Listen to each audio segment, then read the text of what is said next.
The blizzard came 3 weeks early that year. Ronan Vale stood on the western ridge of his property, watching the storm devour the valley below, and he knew, with the cold certainty that had built his empire, that this winter would separate the survivors from the corpses. 23 years he'd worked this land. 23 winters he'd watched weaker men pack their families into wagons and flee south before the first real snow. He'd bought their land for pennies. That's how Blackstone territory became his. The wind tore at his coat. His horse, a gray gelding named Ash, shifted nervously beneath him. "Easy," Ronan murmured, though his eyes never left the distant tree line where smoke, thin and gray, rose against the darkening sky. Smoke meant people. People on his land without permission. He urged Ash forward, down the ridge and into the draw, where the old trapper's cabin sat half-collapsed among the pines. Nobody had used that cabin in 5 years, maybe more. The roof had caved in during a spring thaw, and Ronan had written it off as a loss too small to bother fixing. But someone had bothered. As he approached, he could see fresh-cut logs stacked against the northern wall. The roof had been patched, poorly, but patched nonetheless. Smoke curled from a chimney that shouldn't have been functional. Ronan dismounted 20 yards out, his hand resting on the revolver at his hip. Not that he expected trouble.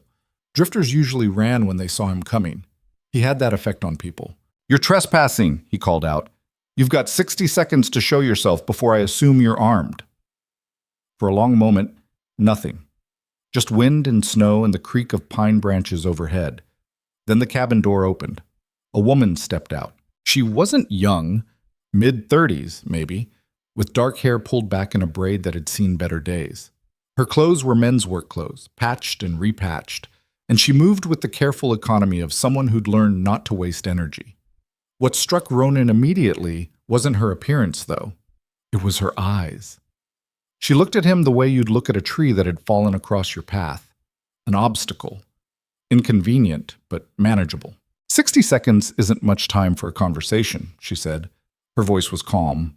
Too calm. But I suppose you're used to people scrambling when you show up.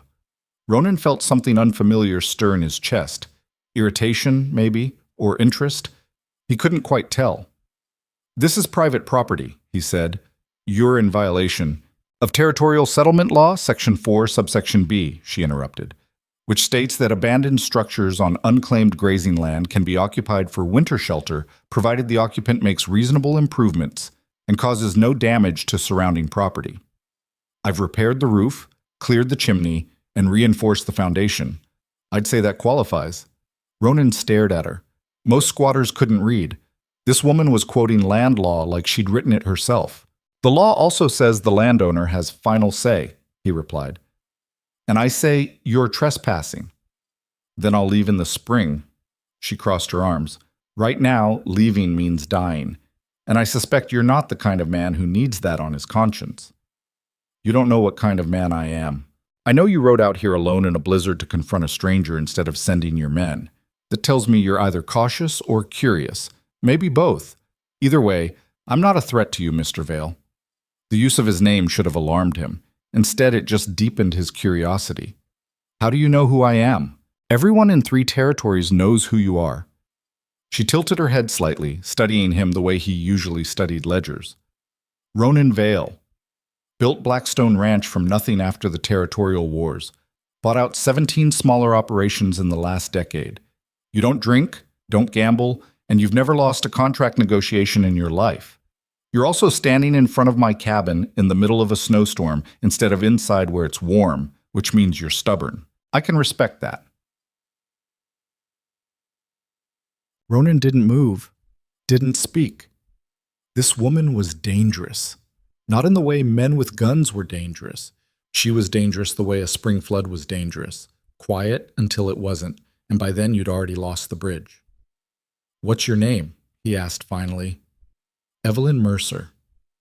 "Why are you here, Evelyn Mercer?" "Because I have nowhere else to go." The honesty of it caught him off guard. No sob story, no manipulation, just a fact, delivered like she was commenting on the weather. "Everyone has somewhere," Ronan said. "Not everyone." She glanced back at the cabin, then at him. "Look, I don't want trouble. I just need to survive the winter. Come spring, I'll move on. You'll never know I was here." "I already know you're here." Then you have a choice to make.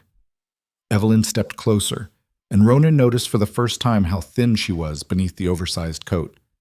You can throw me out and feel like you've protected your property, or you can let me stay and get something useful out of the arrangement. What could you possibly offer me? I'm good with my hands. I can repair things, survey land, track livestock. I worked a homestead for 8 years before. She stopped, something flickering across her face. Pain, maybe, or anger. Before I lost it, I know this kind of work. Ronan should have said no. Every instinct he'd honed over 2 decades told him to send her packing, storm or no storm. You didn't build an empire by letting strangers plant roots on your land. But something stopped him. Maybe it was the way she stood there, not begging, but negotiating. Maybe it was the fact that she'd repaired a cabin most men would have abandoned. Or maybe, and this was the part that bothered him most, maybe it was because she reminded him of himself 20 years ago, desperate, competent, alone. One winter, he heard himself say, "You work for room and board. I'll assign you survey routes in the upper ranges, places I can't get to easily once the deep snow hits. You file reports, maintain the line shacks, and keep your head down. Come spring, you're gone. Understood?" Evelyn's expression didn't change, but something in her posture relaxed, just slightly. "Understood. I'll send supplies tomorrow, maps too. You'll start in 3 days." He turned to leave, then stopped. "And Evelyn, if I find out you're lying to me about anything, I'll make sure you regret it." She met his gaze without flinching. "I don't plan on lying to you, Mr. Vale." Ronan mounted Ash and rode back into the storm, and he didn't look back once. But the whole ride home, he couldn't shake the feeling that he'd just made either the smartest or the stupidest decision of his life. 3 days later, Evelyn started work. Ronan kept his word. Supplies arrived at the cabin: flour, salt, dried meat, coffee. Maps of the upper grazing ranges, hand-drawn and annotated in Ronan's precise script. A compass that looked older than she was. She studied the maps by firelight, tracing routes with her finger, committing landmarks to memory. The work was brutal. Miles of frozen ridgelines, cattle scattered across terrain that could kill a horse if you took one wrong step. But Evelyn had done brutal work before. Brutal work kept you alive.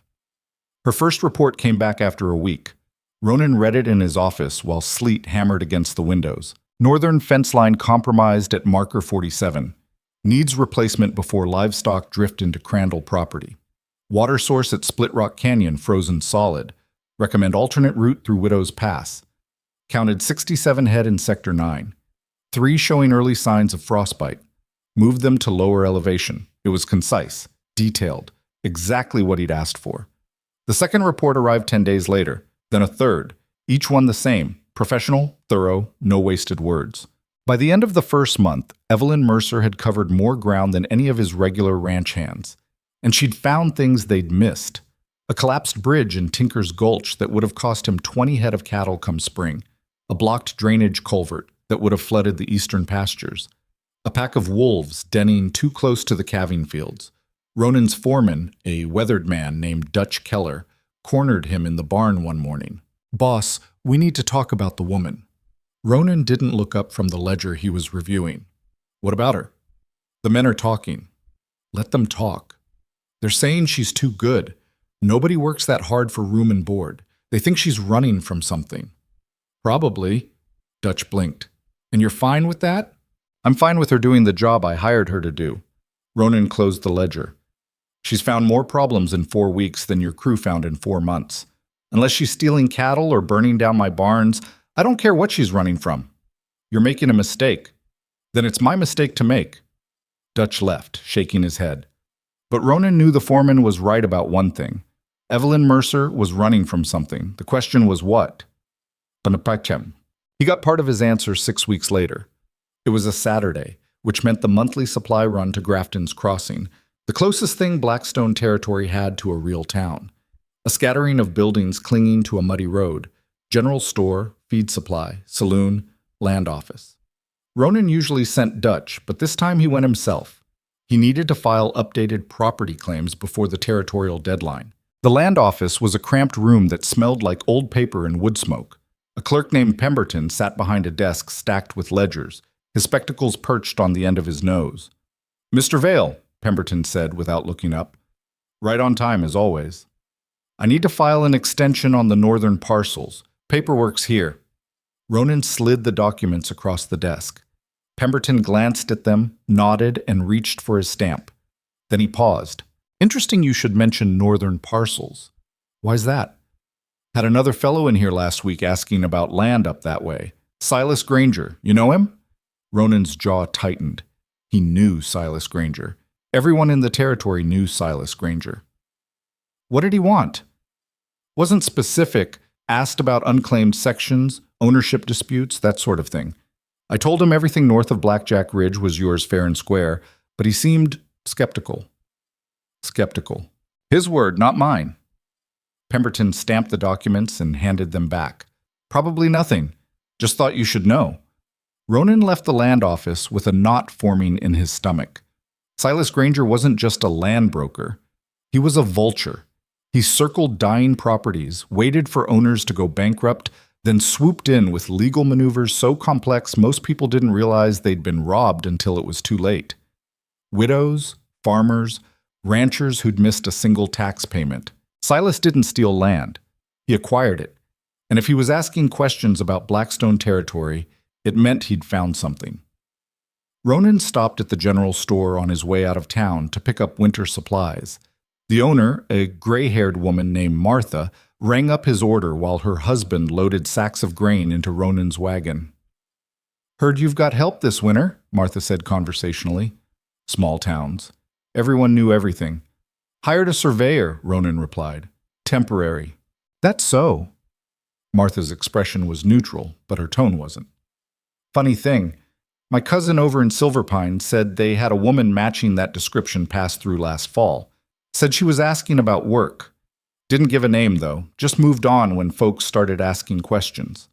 Ronan handed her the money for his supplies. "People move around. It's a free territory." "Sure is." Martha counted the bills. "Long as they're not running from the law." "Is there something you want to say, Martha?" "Nope. Just making conversation." She smiled, but it didn't reach her eyes. "You be careful out there, Mr. Vale. Storm's supposed to get worse." Ronan drove back to Blackstone in silence, his mind working. Everyone was asking questions about Evelyn, and now Silas Granger was asking questions about his land. He didn't believe in coincidences. That night, he rode out to the cabin unannounced. Evelyn answered the door with a skinning knife in one hand and a rabbit carcass in the other. She didn't seem surprised to see him. "Mr. Vale, we need to talk." "About what?" "About who you really are." For a moment, she just looked at him. Then she stepped aside and gestured for him to come in. The cabin's interior was sparse but organized. A cot in one corner. A table made from salvaged planks. Shelves lined with supplies, each item in its place. A fire burned low in the hearth, casting shadows across the rough-hewn walls. Evelyn set the rabbit on the table and wiped her hands on a rag. "You want coffee?" "I want the truth." "The truth about what?" "Silas Granger." Her hand stopped moving. "What about him?" "He's been asking questions about land up here, around the same time you showed up on my property. So I'll ask you again. Who are you really, and what are you running from?" Evelyn was quiet for a long time. When she finally spoke, her voice was flat, empty. "My husband died 4 years ago. Mining accident over in Broken Ridge. We had a homestead, small, but it was ours. Paid for with our own money, legally filed, everything proper. After he died, I tried to keep it running. Did pretty well, too, for a widow alone. Then Silas Granger showed up." She sat down at the table, her hands folded in front of her. "He offered to buy the land. I said no. A month later, the county sent me a notice saying I'd missed property taxes from 2 years prior. I hadn't. I showed them receipts. Didn't matter. They said the receipts were forgeries. Before I could hire a lawyer, Silas filed a claim saying I'd been in violation of settlement terms. Got a judge to sign off on it. A judge he'd been buying drinks for every Friday for 6 months. Ronan's expression didn't change, but his hands curled into fists. They seized the property. Burned my fences. Ran off my livestock. Told me if I didn't leave peacefully, they'd arrest me for trespassing on what used to be my own land. Evelyn's voice was steady, but her knuckles were white. I fought it for 8 months, spent every cent I had on legal fees, lost anyway. By the time the ruling came down, Silas had already sold my homestead to an investor from back east. Why didn't you go to the territorial governor? I tried. He told me it was a local matter, sent me back to the same county office that had ruled against me in the first place. She looked up at him. That's when I realized the whole system was rotten. Not just Silas, the judges, the clerks, the sheriffs, all of them. So I stopped fighting and started running. Ronan stood there, absorbing the story, his mind already working through the implications. You think he's coming here? I know he is. Evelyn stood. That's his pattern. He finds territories where landowners are isolated, uses legal loopholes to create confusion about who owns what. By the time people realize what's happening, he owns half the county. And if you're in his way, he buries you or burns you out. She met his gaze. I didn't come here to bring trouble to your door, Mr. Vale. I came here because I was out of options. But if Silas is sniffing around Blackstone, it means he's already started. And once he starts, he doesn't stop. Ronan walked to the window and stared out at the darkness. For 23 years, he'd built Blackstone Ranch by being smarter and tougher than everyone else. He'd survived droughts, market crashes, range wars. He'd outlasted competitors who had more money and better connections. But Silas Granger wasn't a competitor. He was a disease. How much land does he control now? Ronan asked. Last I heard, 12 counties, maybe more. And the law does nothing. The law works for him. Evelyn's voice was bitter. You can't fight a rigged system with lawyers and paperwork. I learned that the hard way. Ronan turned back to her. So what do? You survive, you stay small, you stay invisible. You don't give him a reason to notice you. And if he notices you anyway? Evelyn didn't answer, because they both already knew. If Silas Granger noticed you, you were already dead. Ronan left the cabin without another word. But as he rode back through the frozen darkness, one thought crystallized in his mind with absolute clarity. Silas Granger had built his empire by destroying people too weak or too isolated to fight back. Ronan Vale was neither, and if Silas wanted Blackstone territory, he was going to have to take it from Ronan's cold, dead hands. The next morning, Ronan called Dutch into his office. I need you to pull property records for every land transfer in this territory over the last 5 years. Cross-reference them with tax payments and ownership claims. I want to know if anything looks irregular. Dutch frowned. That's a lot of paperwork, boss.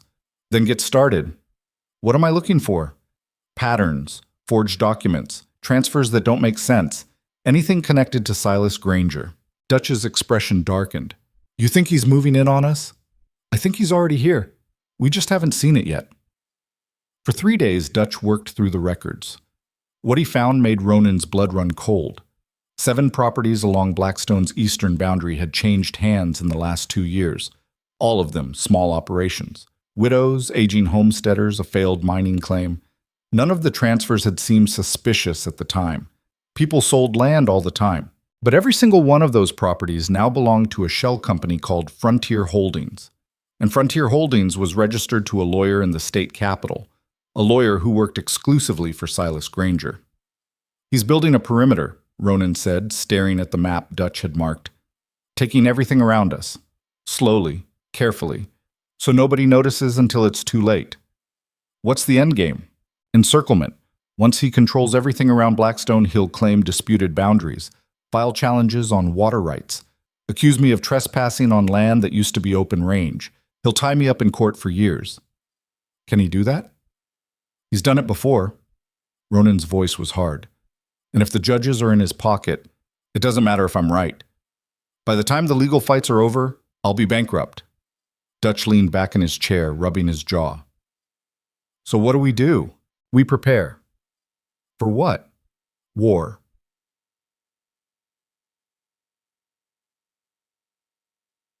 Over the next month, Ronan moved carefully.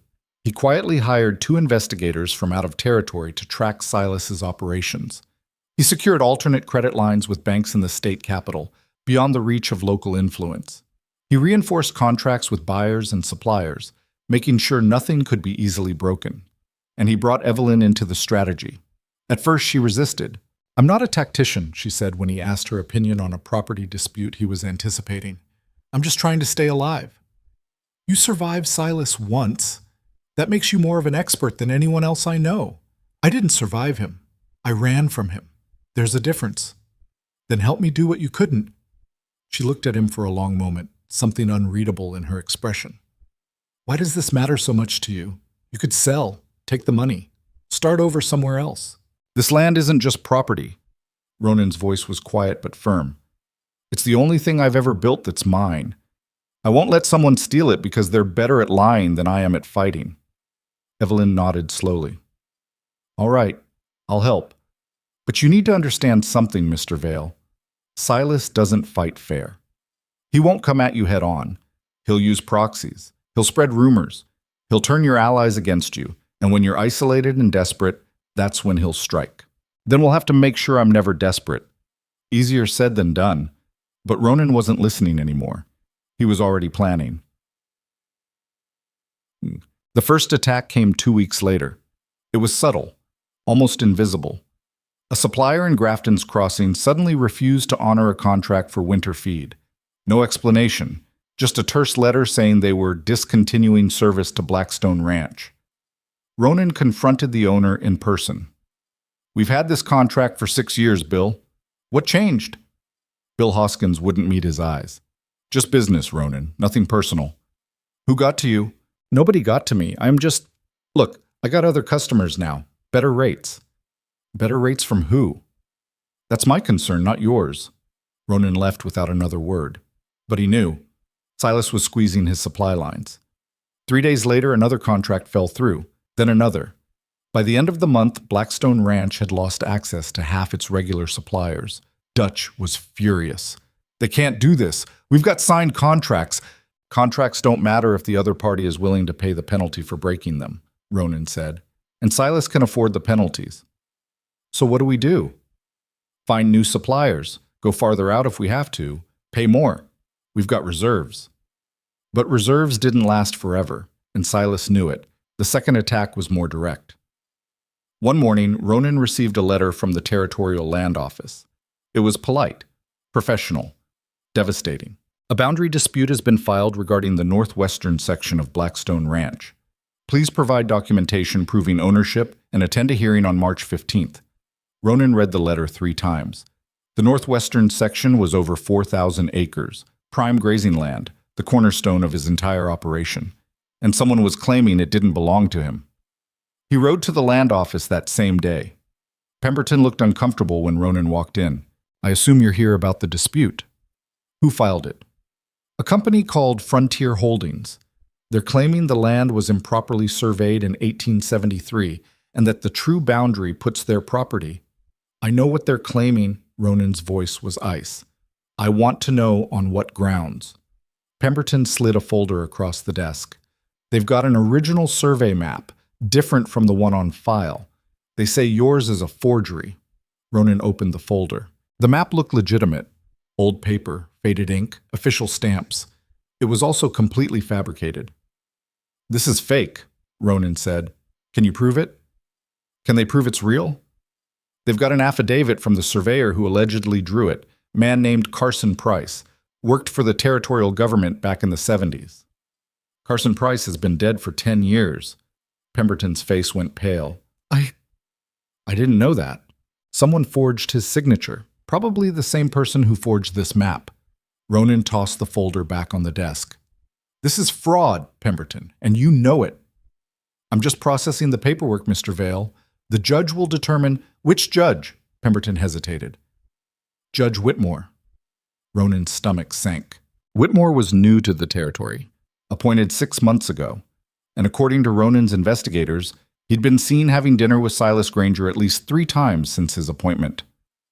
"This is a setup," Ronan said quietly. "I don't know what you're talking about." "Yes, you do." Ronan leaned across the desk. "And when this all falls apart, Pemberton, you're going to have to decide which side of history you want to be on." He left before the clerk could respond. But as he rode back to Blackstone, one thing was clear. The war had started, and Ronan was already losing. Bien, That night, he sat in his office staring at maps and ledgers, trying to find a way out. There wasn't one. If he fought the boundary dispute in court, it would drag on for months. Legal fees would bleed him dry. And even if he won, Silas would just file another challenge. And another. Until Blackstone was buried under lawsuits. If he sold, he'd be admitting defeat. And if he did nothing, Silas would take everything. A knock on the door interrupted his thoughts. "Come in." Evelyn stepped inside. She looked tired. They all did. "You should eat something," she said. "Dutch told me you haven't left this room in 2 days. I'm not hungry. You're going to be useless if you collapse." "I'm already useless." Ronan's voice was bitter. "Silas has me boxed in. Every move I make, he's 3 steps ahead." Evelyn walked to the desk and looked at the maps spread across it. "What are you trying to do?" "Win a fight I can't win." "Then stop trying to win his fight." Ronan looked up. "What?" "Silas fights with lawyers and paperwork and backroom deals. You can't beat him there because he owns the system. So stop playing his game." "What game should I be playing?" Evelyn tapped the map. "You own this land. Not on paper, in reality. You know every ridge, every water source, every trail. Your men have worked this territory for decades. Silas has documents and court orders, but documents don't survive winter storms. Court orders don't move cattle. People do. And right now, you've got something Silas doesn't." "What's that?" "Loyalty." Ronan stared at her. "You want me to ignore the courts? I want you to make him fight on your terms instead of his." Evelyn's eyes were sharp, focused. "He's trying to bankrupt you with legal fees and broken contracts, so don't give him the satisfaction. Keep working, keep operating, make him come to you. And when he does, then you make sure he regrets it." Ronan leaned back in his chair, studying her. "You've thought about this." "I've thought about nothing else for 4 years. And if it doesn't work, then we lose." Evelyn's expression was hard. "But at least we'll lose fighting instead of drowning in paperwork." For the first time in weeks, Ronan felt something shift inside him. Not hope, exactly, but something close. He stood and walked to the window, looking out at the dark expanse of Blackstone territory. "All right," he said quietly. "We do it your way. But if this goes wrong, it'll go wrong anyway if we do nothing." Ronan nodded. "Then let's make sure we're the ones choosing how it falls apart." And outside, beneath a sky heavy with stars and snow, Blackstone Ranch prepared for a war unlike any the frontier had ever seen. A war where the rules didn't matter, and only the strongest would survive. The strategy Evelyn proposed wasn't complicated, but it required something Ronan had spent his entire adult life avoiding: trust. Over the next week, he quietly gathered his most reliable men. Not all of them, just the ones he knew wouldn't talk. Dutch, naturally. A young wrangler named Cole, who'd been with Blackstone since he was 16. An older cattleman named Morrison who'd survived 3 range wars and didn't scare easily. And Sam Chen, the ranch's cook and quartermaster, who had a mind for logistics that rivaled Ronan's own. They met in the bunkhouse after dark, away from the main house where windows could be watched. "We've got a problem," Ronan said without preamble. "Silas Granger is trying to take this ranch apart piece by piece. Some of you already know that. What you don't know is how deep it goes." He spread the maps and documents across the table. Dutch had marked every suspicious land transfer in red ink. There were dozens of them, forming a noose around Blackstone's borders. Morrison let out a low whistle. "That's a lot of red." "That's a lot of stolen land," Ronan corrected. "And if we don't act now, Blackstone will be next." Cole frowned. "What can we do? He's got lawyers and judges, we've got cattle and fences." "We've got more than that," Evelyn said from the doorway. Every head turned. She stepped into the lamplight, and Ronan saw a few of the men exchange glances. They knew who she was. The woman living in the old trapper's cabin, the one who'd been filing those detailed reports all winter. But they didn't know why she was here, in this meeting, talking like she had a stake in the fight. Ronan gestured for her to continue. Evelyn approached the table and tapped the map. "Silas operates on fear and confusion. He makes people think they're isolated, that nobody will help them, that the law is against them. Once you believe that, you've already lost. So the first thing we do is prove he's wrong." "How?" Dutch asked. "We document everything. Every fence marker, every water source, every boundary stone on this property. We photograph it, we map it, we create a record so detailed that no forged survey can contradict it. And we make copies, lots of copies. So even if he destroys one set of documents, we've got backups scattered across 3 territories. Sam Chen nodded slowly. That's smart, but it's also a lot of work. It is, Evelyn agreed, which is why we divide it up.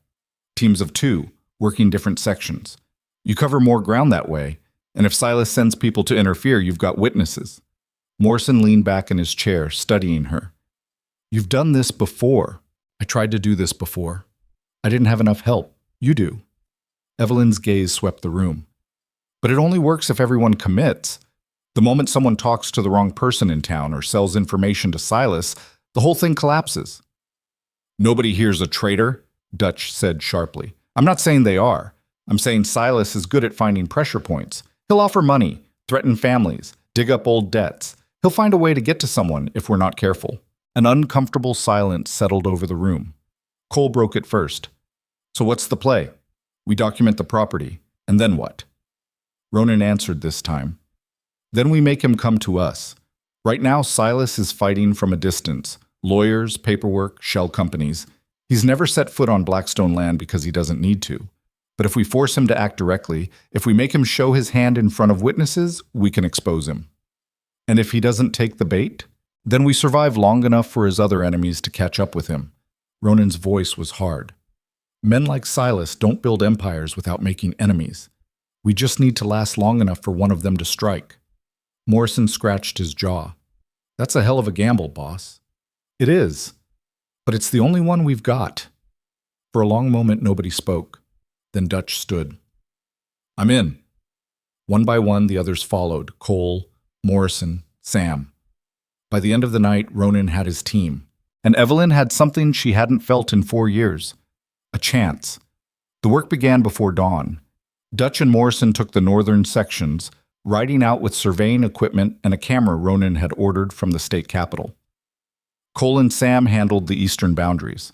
Ronan and Evelyn took the most dangerous area, the disputed northwestern section where Silas had filed his fraudulent claim. They rode in silence for the first hour, the cold biting through their coats. The terrain was brutal up here. Rocky ridges gave way to steep ravines, and the snow lay thick and treacherous over hidden ice. Evelyn broke the silence first. Your men don't trust me. They don't know you. That's not the same thing. Ronan glanced at her. You expect them to trust a stranger who showed up in the middle of winter with no explanation? No, but I expect you to tell them why I'm here. I did. You're helping with the survey work. They think I'm running from the law. Are you? Evelyn's jaw tightened. You know I'm not. Then it doesn't matter what they think.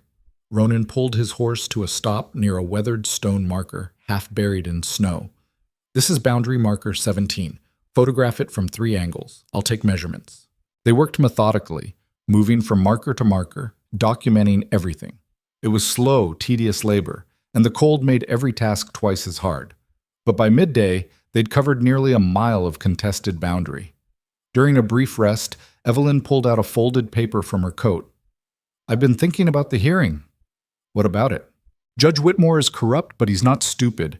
If you walk in with nothing but your word against Silas's forged documents, you'll lose. But if you walk in with evidence so overwhelming that ruling against you would look suspicious even to a bought judge, he might hesitate. You think he'd rule fairly? No, I think he'd stall. Request more time to review the evidence. Delay the ruling, and delays are useful. Ronan considered this. Because delays cost Silas money. Exactly. He's funding this operation out of pocket. The longer it drags on, the more expensive it gets. And if he starts to look weak, his investors might pull out. That's a lot of assumptions. It is, but it's better than rolling over. Ronan studied her for a moment. There was something different about Evelyn when she talked strategy. The fear that had haunted her edges when they first met was gone, replaced by a cold clarity that reminded Ronan of himself. You should have been a general, he said. I should have been a lot of things. Evelyn folded the paper and tucked it back into her coat. But life doesn't care what you should have been. It only cares what you survive. They rode on. By the time they returned to the ranch that evening, Ronan's fingers were numb and his body ached from hours in the saddle. But they'd documented 12 miles of boundary line, and the photographs were clear. Dutch's team had similar success. Over the next 3 weeks, they mapped every inch of Blackstone's contested borders. The work was exhausting, but it was also something else. It was proof that Blackstone Ranch existed, that it was real, that Ronan Vale wasn't just a name on a fraudulent document, but a man who'd earned every acre through sweat and blood. And for the first time since the fight began, Ronan felt like he might actually win. Then everything fell apart. It started with a fire. Ronan woke to shouting and the smell of smoke. He was out of bed and pulling on his boots before his mind fully processed what was happening. By the time he reached the yard, half the ranch was already awake. The northern feed barn was burning. Flames tore through the structure, consuming winter hay and grain stores that were supposed to last until spring. Men shouted and ran with buckets, but it was already too late. The building was lost. Dutch appeared at Ronan's side, his face grim. It was set deliberately, found kerosene cans near the back wall. Where are the night guards? Don't know. They're not at their posts. Ronan's blood went cold. He found the guards 20 minutes later, tied up in the equipment shed. They were roughed up, but alive. One of them, a young man named Peters, had a gash across his forehead that was still bleeding. How many were there? Ronan demanded. 4, maybe 5. They came out of nowhere, boss. Hit us before we could shout. Did you recognize any of them? No. They wore masks. Ronan left the guards with Sam and walked back to the smoldering ruins of the barn. The fire had burned itself out, leaving nothing but charred timber and ash. 3 months' worth of feed, gone in a single night. Evelyn found him standing there as dawn broke over the ridge. This is Silas, she said quietly. I know. He's escalating. Next time it won't be a barn, it'll be the cattle. Or the house. I know. So what are we going to do? Ronan didn't answer immediately. He stared at the blackened skeleton of the barn, his mind working through scenarios and strategies. Finally, he spoke. We're going to make him think he's winning. Evelyn frowned. What? Silas burned the barn because he wants me desperate.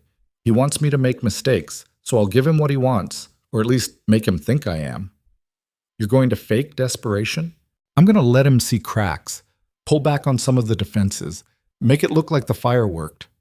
Ronan turned to her, and while he's congratulating himself, we're going to find out who his people are. How? Because whoever set that fire didn't just appear out of thin air. Silas has eyes on this ranch. Someone's been feeding him information. When we patrol, where we store supplies, how many men we've got. I want to know who. Evelyn's expression darkened. You think someone on the ranch is working for him? I think someone in the territory is. Could be one of my men. Could be someone in town. Could be a supplier who's been watching our shipments. Ronan's voice was hard. But we're going to find them. And when we do, we're going to use them to feed Silas exactly what we want him to hear. It took 4 days to identify the leak.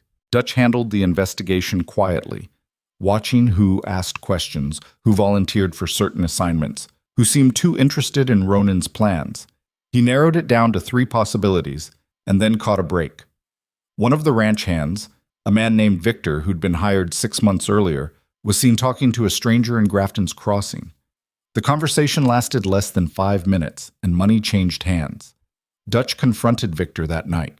The man folded almost immediately. He wasn't loyal to Silas, he was just broke and desperate. Silas's people had offered him $50 for information about Blackstone's operations, supply schedules, guard rotations, storage locations. Who approached you? Dutch demanded. I don't know his name, just some guy in a suit. Said he worked for a land development company. Frontier Holdings. Victor nodded miserably. I didn't think it would hurt anyone. I needed the money. Dutch dragged him to Ronan's office. Ronan didn't yell, didn't threaten. He just stared at Victor with the kind of cold fury that made grown men reconsider their life choices. You sold us out for $50. I'm sorry, boss, You didn't think. And because you didn't think, men almost died in that fire. Ronan leaned forward. Here's what's going to happen. You're going to keep feeding information to Silas's people. But from now on, it's going to be information I give you, understand? Victor's eyes widened. You want me to lie to them? I want you to tell them exactly what I tell you to tell them. And if you deviate from the script even once, I'll make sure every rancher in this territory knows you're for sale. You'll never work again. Yes, sir. I understand. Good. Now get out. After Victor left, Dutch shook his head. You sure about this, boss? He already betrayed us once. Which is why he'll do what I say now. He knows there's no going back. Ronan pulled out a blank sheet of paper and started writing. We're going to use him to plant false information. Make Silas think we're weaker than we are. Make him overcommit. And then? Then we hit him when he's exposed. It was a risky play, but Ronan was done playing it safe. The false information started flowing within days. Through Victor, Silas learned that Blackstone had lost most of its winter feed in the fire and was scrambling to buy replacements. That Ronan was running low on cash and had started borrowing from banks. That morale among the ranch hands was collapsing, and several were planning to quit. None of it was true. But Silas believed it. How did Ronan know? Because 2 weeks later, 3 of Blackstone's remaining suppliers suddenly refused to extend credit. All on the same day. All citing concerns about financial stability. It wasn't a coincidence. Silas was tightening the noose, trying to force Ronan into bankruptcy. But what Silas didn't know was that Ronan had already secured alternate financing through contacts in the state capital. He'd anticipated the credit squeeze and planned around it. The suppliers who cut him off lost Blackstone's business permanently. And Ronan found new partners who weren't afraid of Silas Granger. Meanwhile, Evelyn focused on the legal front. She spent hours in the makeshift office Ronan had set up for her, poring over land records, court documents, and historical surveys. She was looking for a pattern, some thread that connected all of Silas's fraudulent claims. She found it on a Tuesday afternoon. Ronan, you need to see this. He walked into the office and found her surrounded by papers, her eyes bright with something that looked like vindication. What did you find? Every single one of Silas's disputed claims relies on surveys conducted between 1871 and 1875. Every single one. And they all reference the same surveyor, Carson Price. The dead man. Exactly. But here's the thing. I tracked down Price's actual records, the real ones, from the territorial archives, and none of them match the surveys Silas has been submitting to the courts. Ronan felt a spark of hope. So we can prove they're forgeries. Better than that. We can prove they're part of a systematic fraud operation. Silas isn't just stealing land, he's doing it with a formula. Same surveyor, same time period, same type of errors that always favor his claims. Evelyn tapped the documents. If we can get this in front of a territorial investigator, it'll unravel everything. Getting it in front of an investigator means trusting someone outside our control. I know. But sitting on it means letting him win. Ronan thought about it for a long moment. Then he made a decision. We'll send the documents to 3 people. A territorial judge in the capital, a federal land office investigator, and a journalist who's been covering land fraud cases. If one of them is corrupt, the other 2 might not be. And if the story goes public, Silas won't be able to bury it. Evelyn nodded. That could work, but it'll also make us a target. We're already a target. A bigger one. Then we'd better make sure we're ready for what comes next. The documents were sent the following week, carefully packaged and delivered by 3 separate couriers Ronan trusted. Then came the waiting. Days passed. Then a week. Nothing happened. Ronan started to worry that the documents had been intercepted or ignored. Then, on a gray morning in late February, a rider arrived at Blackstone carrying a telegram. It was from the journalist. Received your package. Stop. Story running next week. Stop. Prepare for fallout. Stop. Ronan read it twice, then handed it to Evelyn. It's happening. She read the telegram and nodded slowly. Once this goes public, Silas won't be able to hide behind shell companies and bought judges anymore. But he also won't have any reason to play nice. What do you mean? I mean, up until now, he's been trying to take Blackstone legally. Once the story breaks, legal won't matter anymore. He'll come at you with everything he's got. Let him. Ronan, I'm serious. Men like Silas don't lose gracefully. If he thinks he's going down, he'll burn everything on his way out. Then we'll be ready. But Evelyn's warning proved prophetic. 3 days before the newspaper story was scheduled to run, disaster struck. Ronan was in the northern pastures with Morrison, checking on a herd that had been moved to higher ground. The cattle were restless, shifting nervously despite the calm weather. "Something's wrong," Morrison said. Ronan felt it too, an unease in the air that had nothing to do with the cold. Then he heard it, a low rumble, distant but growing louder. "What is that?" Morrison asked. Ronan's blood turned to ice. Stampede. They spurred their horses toward the sound and crested a ridge just in time to see a nightmare unfold below them. Nearly 200 head of cattle were thundering through a narrow canyon, panicked and out of control. And driving them forward, on horseback with torches and rifles firing into the air, were half a dozen masked riders. "They're driving them toward the ravine," Morrison shouted. The ravine was a death trap, a sheer drop that ended in jagged rocks and frozen water. If the cattle went over, they'd lose half the herd. Ronan didn't hesitate. He drove Ash down the slope at a reckless speed, Morrison right behind him. They had maybe 60 seconds to turn the stampede before it reached the edge.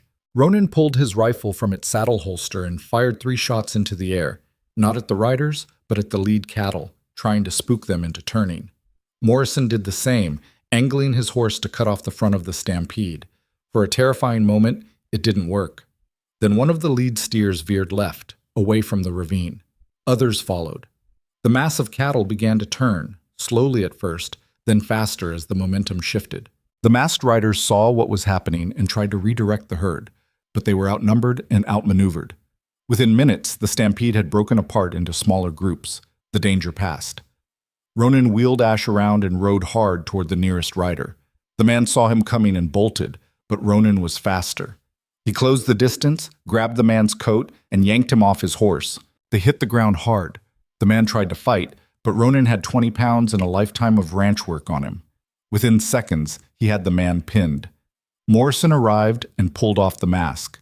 The face underneath was young, scared, and completely unfamiliar. "Who sent you?" Ronan demanded. The man said nothing. Ronan pressed his forearm against the man's throat. "I asked you a question." "I don't know," the man gasped. "We were just hired to scatter the herd. Nobody said anything about killing them." "Hired by who?" "Some guy in Grafton. Paid us $50 each." "What did he look like?" "I don't know. Suit, fancy hat. Talked like he was from back east." Ronan released him and stood. The description matched Silas's known associates. Morrison looked at the scattered cattle, then at Ronan. "This was a warning." "No," Ronan said quietly. "This was an opening move. The real attack is still coming." He was right. That night, 3 separate fires broke out across Blackstone property. Not barns this time, fence lines. Miles of carefully maintained fencing went up in flames, leaving gaps that would take weeks to repair. And while Ronan's men scrambled to contain the fires, someone broke into the ranch's main water storage and contaminated it with kerosene. By dawn, Blackstone Ranch was crippled. Ronan stood in the yard as the sun rose, surrounded by exhausted men and the smell of smoke. His empire, the thing he'd spent 23 years building, was coming apart. Dutch approached, his face haggard. "Boss, we can't keep this up. We're spread too thin. If they hit us again, they will hit us again," Ronan said. "That's the point. Silas wants us so busy putting out fires that we can't fight back." "Then what do we do?" Ronan looked at the burned fences, the contaminated water, the exhausted men. Then he looked at Evelyn, who stood near the house watching him with those sharp, calculating eyes. And he made a decision that would change everything. "We stop defending," he said, "and we start attacking." The decision to go on the offensive wasn't made lightly, and it sure as hell wasn't made alone. Ronan called another meeting that same night, but this time he didn't bother with secrecy. He gathered everyone, every ranch hand, every wrangler, every person who'd stuck with Blackstone through the fires and the fear. They crowded into the main barn, 30-some faces lit by lantern light, all of them looking at him with varying degrees of exhaustion and doubt. He didn't give them a speech. Speeches were for politicians and preachers, and Ronan was neither. "Silas Granger has been hitting us for weeks now," he said. Burned our barns, scattered our cattle, poisoned our water. He's doing it because he wants us scared. He wants us to think we're losing, and maybe we are. But here's what I know. Men like Silas only win when nobody fights back. So we're going to fight back. A murmur ran through the crowd. Not disagreement, exactly. More like uncertainty. Cole spoke up from the back. Fight back how? We're ranchers, not soldiers. You've worked this land through blizzards and droughts and markets that should have bankrupted us twice over, Ronan said. You think that doesn't make you fighters? Every day you wake up and do this work, you're choosing to survive. That's all I'm asking you to do now. Choose to survive. But what's the plan? Someone else called out. Ronan looked at Evelyn, who stood off to the side. She gave him a small nod. The plan is to take the fight to them, Ronan said. Silas has been operating in the shadows, using proxies and hired thugs. We're going to drag him into the light, make him show his hand, and when he does, we're going to make sure everyone sees exactly what kind of man he is. And if that doesn't work, Dutch asked, then we make his operation so expensive that his investors pull out. We disrupt his supply lines. We expose his fraud to every newspaper and territorial office that'll listen. We make it harder for him to steal land than it's worth. Ronan's voice was hard. Silas built his empire on people being too scared or too broken to fight. We're going to prove he picked the wrong target. The crowd was quiet for a moment. Then Morrison stood. I'm in. Sam Chen stood next. Then Cole. Then others, one by one, until nearly everyone in the barn was on their feet. Not everyone. A few men stayed seated, their faces troubled. Ronan didn't blame them. This wasn't their fight, not really. They were just trying to make a living. If anyone wants to leave, now's the time, Ronan said. No hard feelings. I'll pay what I owe and give you a letter of reference. But if you stay, I need to know you're all in, because once we start this, there's no backing down. 3 men left. The rest stayed. By morning, Ronan had his army. The first strike came 2 days later, and it wasn't against Silas directly. It was against his infrastructure. Evelyn had spent weeks studying Silas's operation, mapping out how he moved money and materials across the territory. She'd identified a pattern. He used the same freight company to transport supplies between his various properties, a company called Garrison Freight, based out of Silver Pine. If we cut off Garrison, we cut off his ability to move equipment and men quickly, Evelyn explained, pointing to a map spread across Ronan's desk. He'll have to use smaller, slower carriers. It'll cost him time and money. How do we cut them off? Dutch asked. We make them choose between Silas's business and everyone else's. Garrison operates on thin margins. If we convince enough local ranchers and merchants to boycott them for working with Silas, they'll drop him to save their reputation. Morrison frowned. That's assuming the other ranchers will go along with it. Most of them are too scared of Silas to cross him. Then we give them a reason not to be scared, Ronan said. We show them Silas isn't invincible. It took 3 days of hard riding and harder conversations, but Ronan managed to pull it off. He visited every major rancher and merchant within a day's ride of Blackstone, and he didn't ask for favors. He offered them something better, proof. He showed them the forged documents Evelyn had uncovered, the pattern of fraud, the newspaper story that was about to break. And most importantly, he showed them that someone was finally standing up to Silas Granger. Not all of them agreed to help. Some were too afraid, others had already been bought. But enough said yes that when Ronan sent word to Garrison Freight that their contract with Silas was going to cost them every other client in the region, the company folded within a week. Silas's supply lines ground to a halt. It was a small victory, but it proved something crucial. Silas could be hurt. The retaliation was swift and brutal. 4 days after Garrison dropped Silas's contract, 2 of the ranchers who'd sided with Ronan had their properties raided in the middle of the night. Livestock was scattered. Equipment was destroyed. One of them, a widow named Clara Mathis, who'd already lost her husband to Silas's schemes, barely escaped when her house was set on fire. Ronan heard about it the next morning and rode to Clara's property immediately. The house was still smoldering when he arrived. Clara sat on a wagon in the yard, wrapped in a blanket, her face streaked with soot and tears. Her 2 children clung to her, silent and wide-eyed. I'm sorry, Ronan said quietly. This is my fault. Clara looked at him with red-rimmed eyes. No, it's his fault. Silas did this, not you. I asked you to stand with me. I should have known he'd come after you. You think I didn't know the risk? Claire's voice was raw. I knew.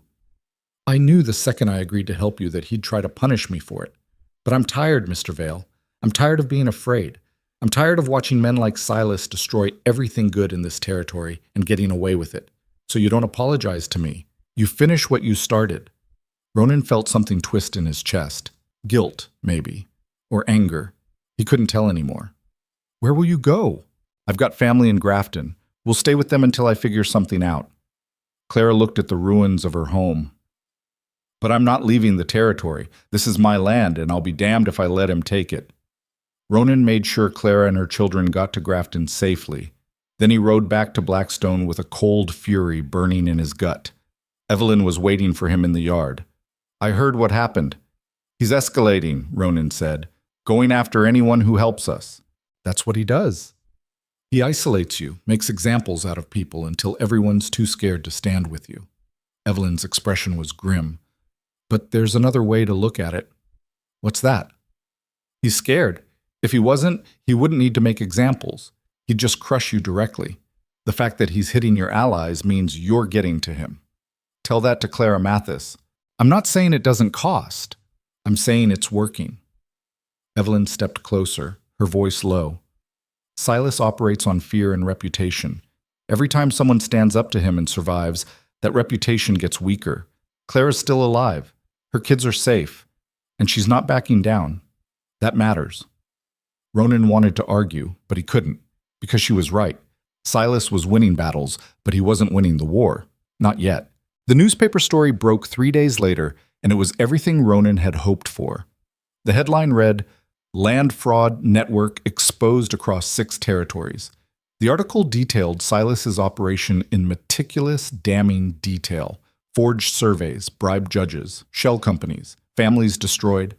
It named names, cited documents, and provided enough evidence that even the most corrupt officials would have trouble ignoring it. Within 24 hours, the story had been picked up by papers in 3 neighboring states. Ronan read it in his office with Dutch and Evelyn looking over his shoulder. This is good, Dutch said. Real good. He can't bury this. He'll try, Evelyn said. He'll call it lies, claim the documents are fabricated, attack the journalist's credibility. But the damage is done. People are paying attention now. She was right about that, too. Within a week, a federal land investigator arrived in the territory to begin an official inquiry into Silas's operations. Territorial officials who'd been ignoring complaints for years suddenly started taking them seriously. And most importantly, several of Silas's investors quietly began distancing themselves from his projects. The empire was cracking. But Silas wasn't finished. The counterattack came on a Sunday morning, and it came hard. Ronan was in the stables checking on a mare that had gone lame when he heard shouting from the main house.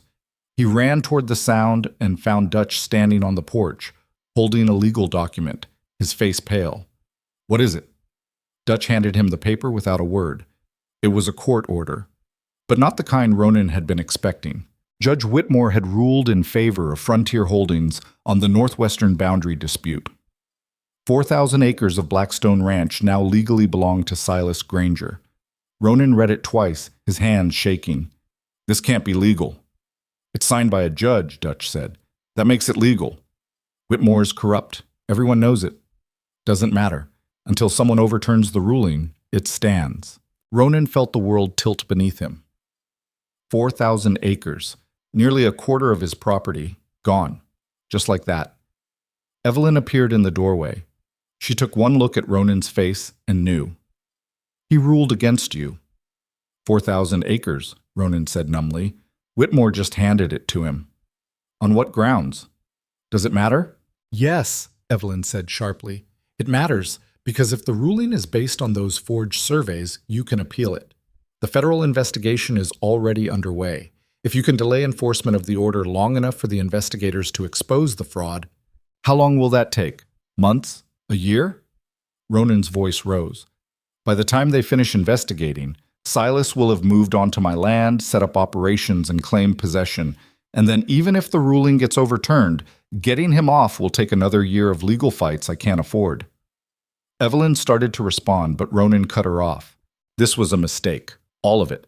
fighting back, going public, thinking we could beat him. He owns the system, Evelyn. He owns the judges and the lawyers and the officials.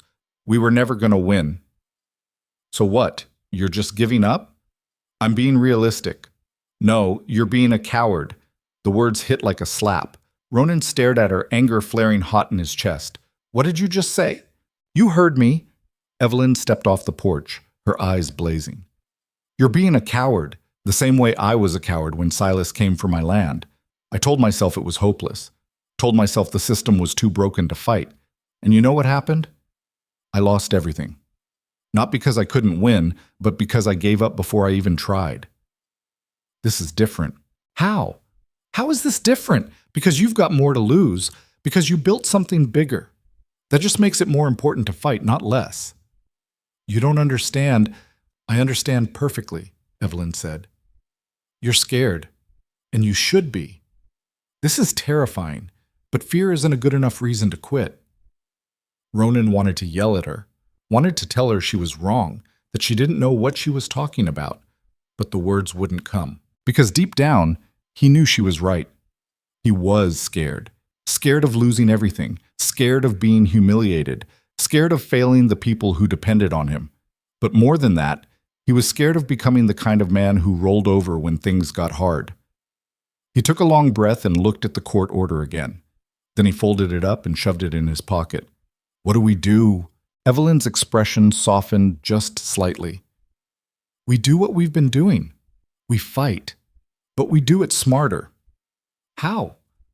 The ruling is based on jurisdiction. Whitmore has authority in this county, but his rulings can be challenged in territorial court. We file an emergency appeal citing the ongoing federal investigation and requesting a stay of enforcement. It'll buy us time. And if the territorial court denies the appeal, then we make it physically impossible for Silas to take possession of the land. Ronan frowned. What do you mean? I mean we move every piece of equipment, every head of cattle, every structure we can dismantle off that land before Silas can claim it. Make it worthless to him.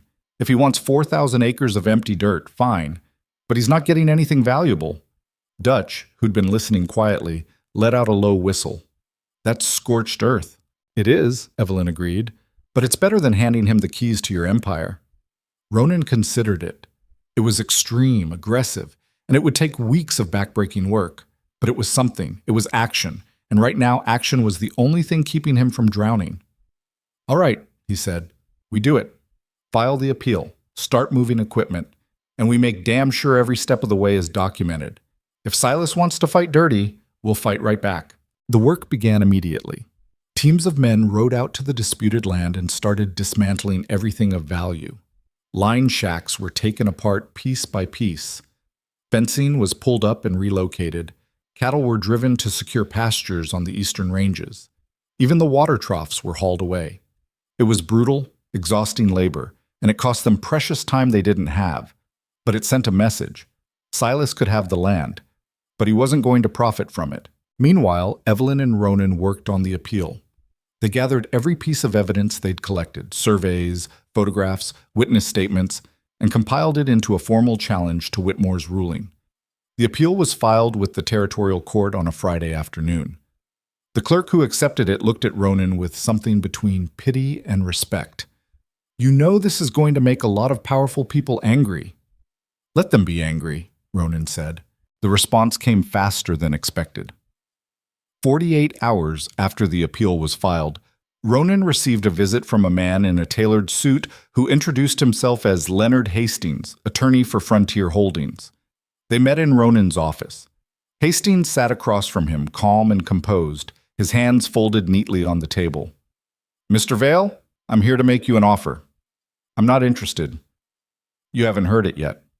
Doesn't matter. Whatever you're selling, I'm not buying. Hastings smiled thinly. My client is prepared to offer you fair market value for the disputed northwestern parcels, plus an additional 20% as a gesture of goodwill. The offer is contingent on you withdrawing your appeal and vacating the land within 30 days. Ronan stared at him. Fair market value? You mean the value of land your client stole through fraud? That's a serious accusation. It's the truth. The court ruled in our favor, Mr. Vale. Legally, the land belongs to Frontier Holdings. We're offering to purchase it from you to avoid further conflict. That's more than generous. Tell your client to go to hell. Hastings' smile faded. You're making a mistake. I've been making mistakes my whole life. One more won't kill me. Perhaps not, but continuing this fight might. Hastings stood and adjusted his coat. You're a smart man, Mr. Vale. You've built an impressive operation here, but you're out of your depth. Silas Granger has more resources, more connections, and more patience than you do. He will outlast you, and when he does, you'll lose everything, not just the northwestern parcels. Everything. Then I guess we'll see how patient he really is. Hastings studied him for a long moment. Then he nodded. Very well, but don't say you weren't warned. After he left, Dutch came into the office. You should have taken the deal, boss. No.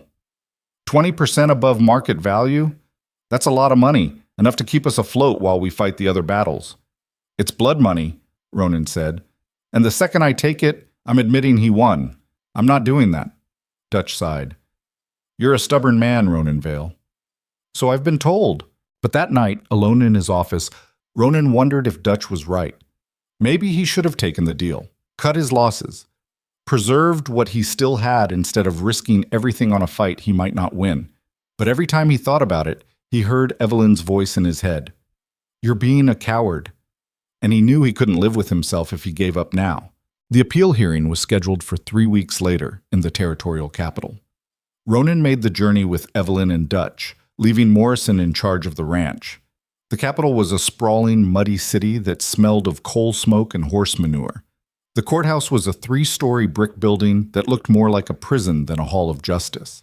Inside, they were directed to a courtroom on the 2nd floor. It was smaller than Ronan expected, with wooden benches and a single judge's bench at the front. Judge Harold Bracken presided. He was older than Whitmore, with gray hair and a face carved from granite. According to Evelyn's research, he had a reputation for being fair but strict. He didn't tolerate nonsense from either side. The hearing lasted 4 hours. Hastings presented Frontier Holdings' case first, arguing that Judge Whitmore's ruling was sound and based on legitimate evidence. He submitted the forged surveys as proof, along with affidavits from so-called experts who claimed the documents were authentic. Then it was Ronan's turn. Evelyn had coached him on what to say. Keep it factual. Don't get emotional. Let the evidence speak for itself. Ronan presented the original surveys from the territorial archives. He showed the discrepancies between the real documents and the forgeries. He called attention to the pattern of fraud across multiple properties, all using the same deceased surveyor's name. And then he did something Hastings clearly didn't expect. He called a witness. The man who took the stand was elderly, with a weathered face and gnarled hands. His name was Thomas Gillespie, and he'd been Carson Price's assistant back in the 1870s. Mr. Gillespie, Ronan said, did you work with Carson Price on surveys in the Blackstone region between 1871 and 1875? I did. And do you recognize the surveys that have been submitted as evidence in this case? Gillespie put on his spectacles and examined the documents. After a long moment, he shook his head. These aren't Carson's work. A murmur ran through the courtroom. How can you tell? Ronan asked. Carson had a very specific way of marking elevation changes. He used a double-line notation that he invented himself. None of these surveys have that notation. They're forgeries. Good ones, but forgeries. Hastings stood. Objection. Mr. Gillespie's memory is over 50 years old. He can't possibly. I keep notes, Gillespie interrupted. Every survey Carson and I did together, I recorded in my personal logs. I brought them with me. He produced a worn leather journal from his coat pocket and handed it to Judge Bracken. The judge examined it carefully, cross-referencing it with the disputed surveys. His expression grew darker with each page. Finally, he looked up. Mr. Hastings, I'm going to give you one opportunity to withdraw your client's claim. Because if you don't, I'm going to rule that these surveys are fraudulent and recommend a criminal investigation into whoever produced them. Hastings' face went pale. Your Honor, I assure you, my client acted in good faith. Your client submitted forged documents to a court of law. That's not good faith, counselor. That's fraud. Bracken's voice was ice. Now, are you withdrawing the claim, or do I need to refer this matter to the territorial prosecutor? For a long moment, Hastings said nothing. Then, very quietly, he said, "We withdraw." Ronan felt something release in his chest. Relief, vindication, hope. Judge Bracken struck his gavel. Judge Whitmore's ruling is overturned. The disputed land remains the property of Ronan Vale. Court is adjourned. Outside the courthouse, Ronan stood in the cold afternoon air and let himself breathe for the first time in weeks. Dutch clapped him on the shoulder. "We won." "We won one fight," Evelyn corrected. "Silas has lost ground, but he's not finished." "Let him come," Ronan said. "We'll be ready." But even as he said it, he knew the real battle was just beginning. Because men like Silas Granger didn't lose gracefully, and when they fell, they took everyone down with them. The victory in the territorial court should have been a turning point, but Ronan knew better than to celebrate. He'd been in enough fights to recognize the difference between winning a round and winning the war. The ride back to Blackstone took 2 days, and the entire time, Ronan kept waiting for the other shoe to drop. It dropped the morning they arrived home. Morrison met them at the gate, and the look on his face told Ronan everything he needed to know before the man said a word. "What happened?" "3 of our men quit yesterday," Morrison said. "Just packed up and left. No explanation. Cole tried to talk them out of it, but they wouldn't even look him in the eye." "Which men?" "Peters, Jackson, and Tom Reeves." Ronan felt his jaw tighten. Those were good workers, reliable. They'd been with Blackstone for years. Did they say why? Like I said, no explanation. But Tom's wife came by looking for him this morning, said she got a visit from a man in a suit who told her it'd be safer for her family if Tom found work somewhere else. Let me guess. The man didn't leave a name. Nope, but we both know who sent him. Evelyn, who'd been listening from her horse, spoke up. He's trying to bleed you dry. Every man who leaves is one less person defending the ranch. Keep this up long enough, and you won't have the manpower to operate. So we hire new people, Dutch said. Who's going to work for us now? Morrison asked. Word's gotten around that Blackstone's in a fight with Silas Granger. Most men don't want any part of that. The ones who do are either desperate or looking to cause trouble. Ronan dismounted and handed Ash's reins to one of the stable boys. Then we work with who we've got, double shifts if we have to, and we make sure the men who stayed know they're appreciated. Boss, we're already stretched thin. I know, but we don't have a choice. Ronan turned to Morrison. How are supplies? Running low on feed.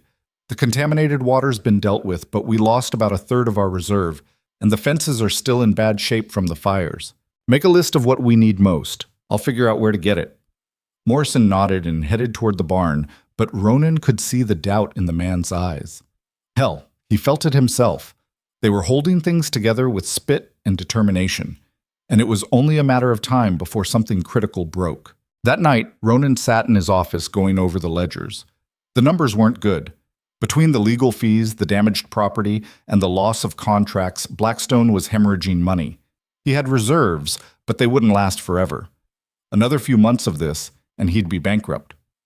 A knock on the door pulled him from his thoughts. Come in. Evelyn entered, carrying 2 cups of coffee. She set one on his desk and took a seat across from him. You look like you haven't slept in days. I haven't. That's not sustainable. Neither is this fight, apparently. Ronan rubbed his face. We won in court, and it didn't matter. Silas is still coming at us, still bleeding us, and I don't know how much longer we can hold out. Evelyn sipped her coffee, watching him over the rim of the cup. You're thinking about giving up again. I'm thinking about being realistic. There's a difference. Is there? Ronan looked at her, frustration bubbling up. What do you want me to say, Evelyn? That I'm going to fight until there's nothing left? That I'm willing to drag every person on this ranch down with me because I'm too stubborn to admit I'm beaten? I want you to remember why you started this fight in the first place. I started it because I didn't have a choice. No. You started it because you knew what would happen if you didn't. Silas would take your land, destroy your ranch, and move on to the next target. And then the next. And the next. Until there was nobody left who'd stand up to him. Evelyn set her cup down. You're not just fighting for Blackstone, Ronan. You're fighting for every person in this territory who's too scared or too broken to fight for themselves. That matters. It won't matter if we lose. Then don't lose. The simplicity of it almost made him laugh. You make it sound easy. It's not easy. It's the hardest thing you'll ever do. But you're still here. You're still fighting. That means something. Ronan wanted to argue, but he didn't have the energy. Instead, he just nodded and went back to the ledgers. Evelyn stood to leave, but paused at the door. For what it's worth, I think you're going to win. Why? Because you're too stubborn to do anything else. She left, and Ronan sat alone in the silence, staring at numbers that didn't add up and trying to find a way forward that didn't end in ruin. The next attack came 3 days later, and it was the worst one yet. Ronan was out on the eastern range with Cole and Sam, checking on a section of fence that had been repaired after the fires. The work was holding up well, and for a brief moment Ronan allowed himself to think that maybe things were stabilizing. Then he saw the smoke. It wasn't close, maybe 5 miles south, rising in a thick black column against the pale winter sky. But Ronan knew immediately what it meant. That's coming from the lower pastures, Cole said, shading his eyes, where we moved the cattle after the stampede. Ronan didn't wait. He spurred Ash into a gallop, Cole and Sam following close behind. The ride took 20 minutes, and with every passing second, the knot in Ronan's stomach grew tighter. When they crested the ridge overlooking the lower pastures, Ronan's worst fears were confirmed. The cattle were scattered across the valley, panicked and running. And in the middle of it all, flames tore through the dry grass, driven by the wind into a wildfire that was spreading faster than any man could stop. "We need to turn the herd," Sam shouted over the roar of the fire. "If they run into the flames—" "I know!" Ronan drove Ash down the slope, his mind racing. There were maybe 150 head down there, and if they stampeded into the fire, they'd all be lost. Cole rode hard to the left, trying to flank the herd and turn them north, away from the flames. Sam went right. Ronan charged straight into the chaos, firing his rifle into the air to spook the cattle into changing direction. For a few desperate minutes, it looked like it might work. The herd started to turn, moving away from the fire and toward safer ground. Then the wind shifted. The flames roared to life, jumping a dry creek bed and cutting off the northern escape route. The cattle panicked, scattering in every direction. Some ran straight into the fire. Others bolted toward the rocky ridges where the terrain would break their legs. Ronan tried to rally them, but it was useless. The fire was too big, too fast, too wild. All he could do was save what he could and watch the rest burn. By the time they got the surviving cattle to safety, nearly 40 head were lost. Some to the fire, some to the terrain. Some just vanished into the smoke and chaos. Ronan stood at the edge of the scorched pasture, staring at the blackened ground, and felt something inside him break. "This was deliberate," Cole said quietly. "Fires don't start themselves in the middle of winter." "I know. So what do we do?" Ronan didn't answer. He didn't have an answer. They rode back to the ranch in silence. When they arrived, Morrison was waiting with more bad news. 2 more men quit, said their families were threatened if they stayed. Ronan didn't even react. He just nodded and walked past Morrison toward the house. Dutch caught up with him before he reached the door. "Boss, we need to talk." "Not now, Dutch." "Yes, now, because if we don't, this ranch is going to collapse." Dutch stepped in front of him, blocking his path. "We've lost 60 head of cattle in the last month. We're down to half the crew we had at the start of winter. Supplies are running low, and we don't have the money to replace what we've lost. At this rate, we'll be bankrupt before spring." "I'm aware." "Then do something about it." "Like what?" Ronan's voice rose. "What exactly do you want me to do, Dutch? Fight harder? Work longer hours? We're already doing everything we can, and it's not enough. Silas has more money, more men, and more patience than we do. He can keep this up forever. We can't." Dutch's expression hardened. "So you're giving up?" "I'm being realistic." "No, you're being a quitter, and I didn't sign on to work for a quitter." The word stung, but Ronan was too tired to care. "Then maybe you should find another job." Dutch stared at him for a long moment. Then he turned and walked away. Ronan stood in the yard, alone, and for the first time in his life, he genuinely didn't know what to do. That night, he didn't sleep. He sat in his office, staring at maps and ledgers, trying to find some answer he'd missed, some strategy that would turn the tide. There wasn't one. Every scenario ended the same way. Silas would keep attacking until Blackstone was too weak to defend itself, and then he'd move in and take everything. Ronan was so lost in thought that he didn't hear Evelyn come in until she was standing right in front of his desk. "You can't keep doing this," she said. "Doing what?" "Carrying all of this alone. You're going to break." "I'm already broken, Evelyn. I just haven't admitted it yet." She pulled up a chair and sat down. "Do you remember what you told me when I first showed up here? You said you don't trust emotion. You trust numbers and hard work.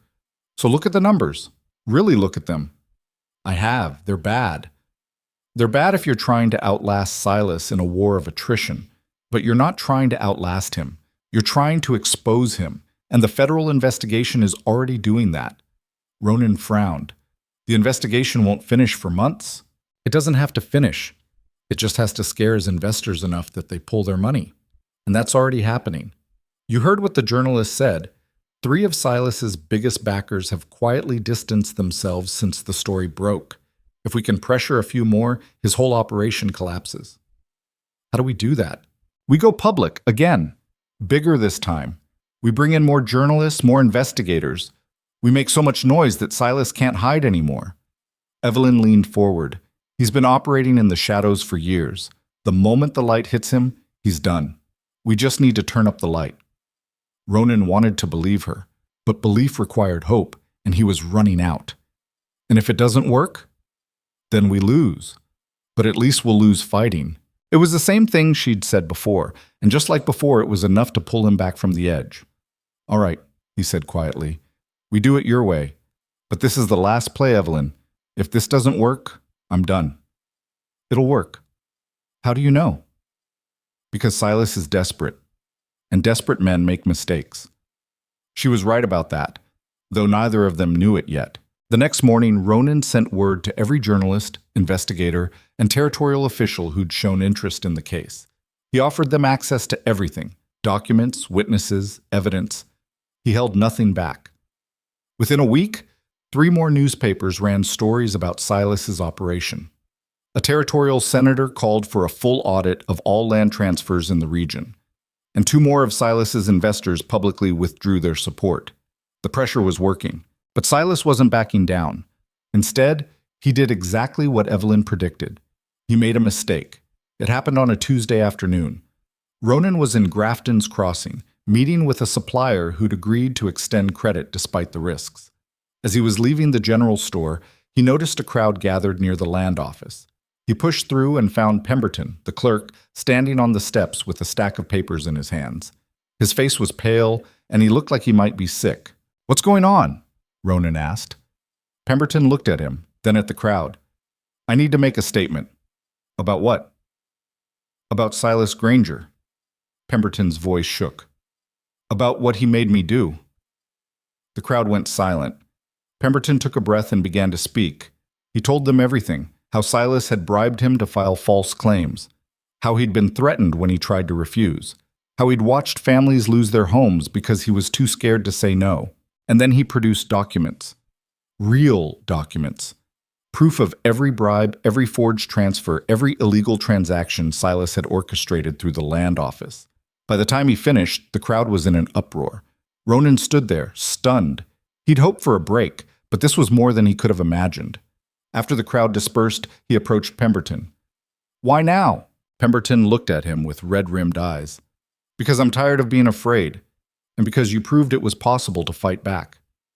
"I didn't prove anything. I'm barely holding on." "You're still here. That's more than most people can say." Pemberton handed him the stack of documents. "Take these, use them, and finish what you started." Ronan took the papers, his hands shaking. This was it. The evidence they needed to bury Silas for good. But he also knew what it meant. Silas would come after them with everything he had left. And this time, there would be no holding back. The retaliation came faster than Ronan expected.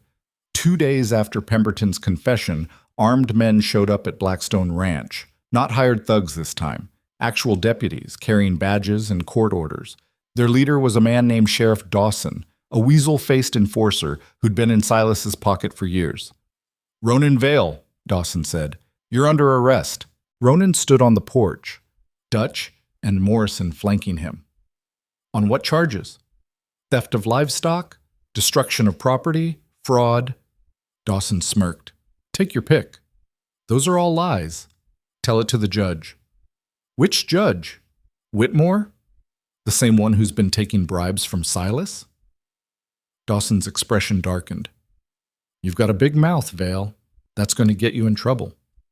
I've already got trouble, and you're standing in the middle of it. This is your last warning. Come quietly, or we'll drag you. Ronan looked at Dutch, who had his hand resting on his sidearm. Morrison looked ready to fight too, but Evelyn stepped forward before anyone could do something stupid. Sheriff Dawson, I assume you have an actual warrant for Mr. Vale's arrest? Dawson pulled a folded paper from his coat and handed it to her. Evelyn read it carefully, her expression neutral. Then she looked up. This warrant was issued by Judge Whitmore, the same judge whose rulings are currently under federal investigation for fraud. Any arrest made under his authority is legally questionable at best. I don't care about your legal theories, lady. I've got a warrant, and I'm taking him in. Then you're making a mistake, Evelyn said calmly, because the moment you arrest Mr. Vale, every newspaper in 3 territories is going to run a story about how corrupt officials are trying to silence a witness in a federal investigation. And when that happens, your career is over. Dawson hesitated. Evelyn pressed the advantage. But if you walk away now, you can claim you were following orders and didn't know the warrant was fraudulent. Gives you plausible deniability when everything falls apart. For a long moment, Dawson said nothing. Then he snatched the warrant back from Evelyn's hands. This isn't over. No, Evelyn agreed. It's not. Dawson and his men rode off, and Ronan let out a breath he hadn't realized he'd been holding. That was close, Dutch muttered. Too close, Ronan said. Silas is done playing games. From here on out, it's all-out war. Then we'd better be ready for it. Ronan looked at the horizon where storm clouds were gathering. Winter wasn't over yet, and neither was the fight, but for the first time in weeks, he felt something other than fear. He felt ready. The storm everyone had been predicting finally arrived 3 days after Sheriff Dawson's failed arrest attempt.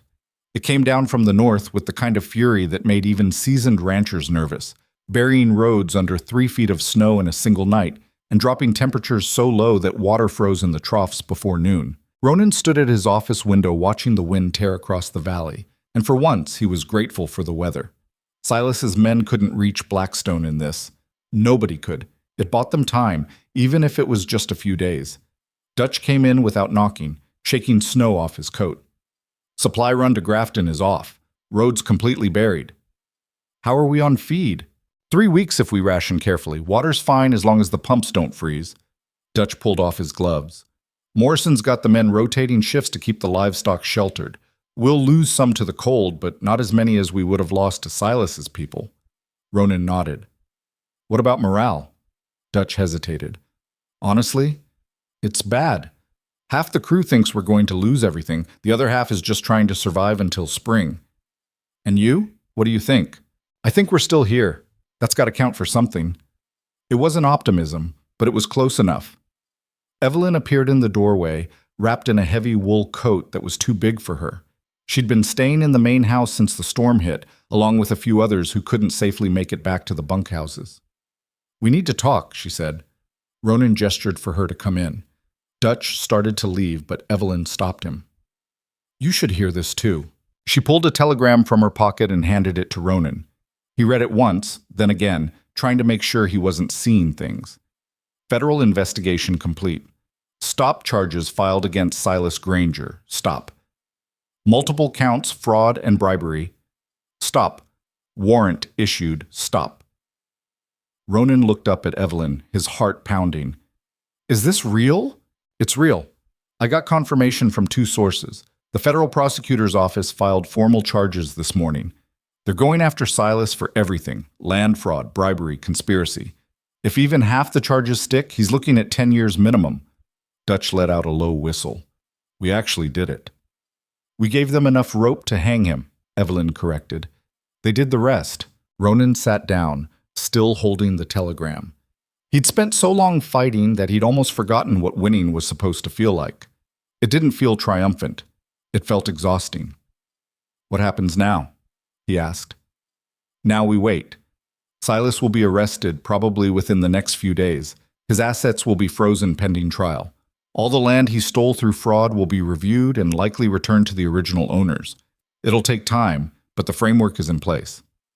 And Blackstone? Blackstone survives. Evelyn's voice softened. You did it, Ronan. You beat him. Ronan wanted to feel relief, but all he felt was tired and wary, because in his experience, men like Silas didn't go quietly. He was right. The attack came the next night, in the middle of the worst part of the storm. Ronan was asleep when the explosion woke him. He was on his feet and pulling on his boots before his mind fully registered what was happening. By the time he reached the yard, half the ranch was already awake. The main barn was on fire. Not just burning, engulfed. Flames tore through the structure with an intensity that could only mean accelerant. Someone had set this deliberately. "Get water!" Morrison was shouting, organizing men into bucket lines. "Save what you can!" But Ronan knew it was already too late. The barn was lost. All they could do now was keep the fire from spreading to the other buildings. He grabbed a bucket and joined the line, working alongside his men to douse the sparks that were landing on the bunkhouse roof. The cold made everything harder. Water turned to ice the moment it hit the ground. Men slipped and fell. The wind drove smoke into their eyes. They fought for hours. By the time the fire burned itself out, the barn was nothing but a blackened skeleton. They'd managed to save the other buildings, but just barely. Ronan stood in the snow, covered in soot and ash, staring at the ruins. This was the fourth major fire since the fight began, and this one hurt worse than the others because it felt personal, deliberate, a message. Cole approached, his face grim. "Found something you need to see, boss." He led Ronan to the back of what used to be the barn. In the snow, partially obscured by debris, were boot prints. Fresh ones, leading away from the structure toward the eastern ridge. 2 men, maybe 3, Cole said.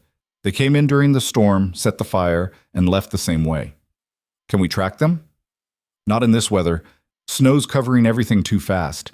Ronan stared at the prints, anger burning in his chest. This wasn't random destruction. This was Silas sending a message. Even with federal charges hanging over him, he could still hurt them. Evelyn found him there as dawn broke over the ridge. "It was Silas," she said quietly. "I know. He's desperate. The charges, the investigation, the warrant. He's got nothing to lose now. He's going to keep coming until... Until what? Until he's burned everything I've built? Until there's nothing left to save?" Ronan's voice was raw. "Maybe he's already won, Evelyn. Maybe all we've done is drag this out." "No." She stepped in front of him, forcing him to meet her eyes. "He hasn't won. Because you're still standing. Your men are still standing. This ranch is still here. Damaged, yes.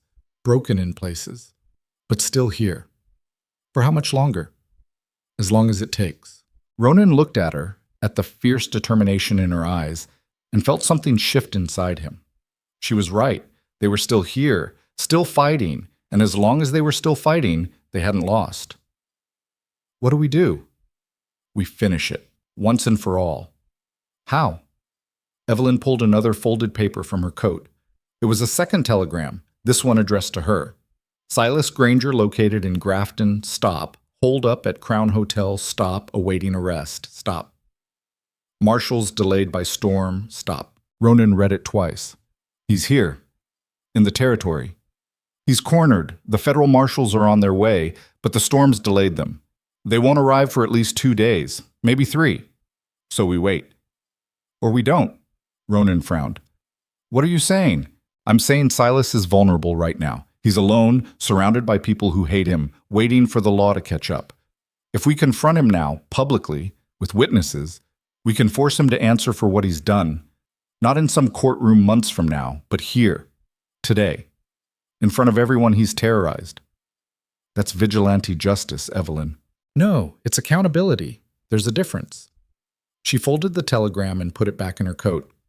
"You spent your whole life building something that matters, Ronan. Something real. Silas spent his life tearing down what other people built. The people of this territory deserve to see which one of you is stronger. And they deserve to see that standing up to men like him is possible." Ronan thought about Clara Mathis, her house burning while her children cried. He thought about Pemberton, terrified but finally speaking truth. He thought about every person who'd been crushed by Silas's operation and told themselves it was hopeless to fight back. Evelyn was right. This wasn't just about Blackstone anymore. It was about proving that the system could still work, if enough people refused to let it be broken. "All right," he said. "We go to Grafton, but we do this carefully. I'm not giving Silas an excuse to play the victim." Evelyn smiled faintly.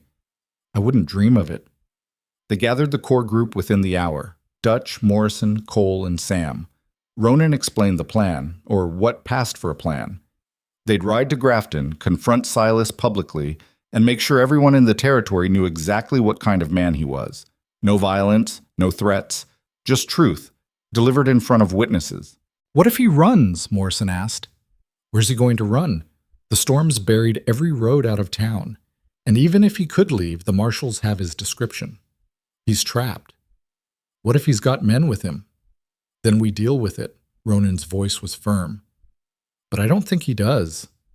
Men like Silas don't inspire loyalty. They buy it, and when the money stops, so does the loyalty." They left for Grafton 2 hours later, once the storm had eased enough to make travel possible. The journey that normally took 4 hours stretched to nearly 8. The roads were treacherous, buried under snow and ice, and twice they had to dismount and lead their horses through drifts that came up to their knees. The wind cut through their coats like knives. Their hands went numb despite the gloves.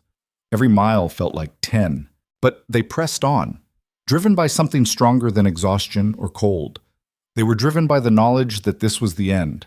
One way or another, the fight would be finished today. Cole rode up beside Ronan during a brief rest. "You really think this'll work? Confronting him in front of people?" "I think it's the only thing left to try."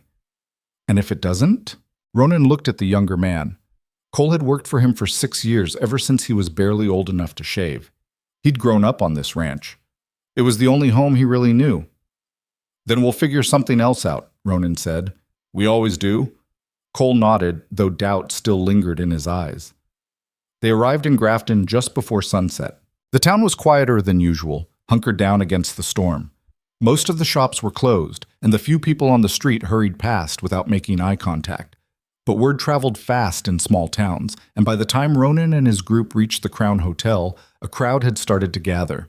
People emerged from doorways and side streets, drawn by curiosity or hope or the simple human need to witness important moments.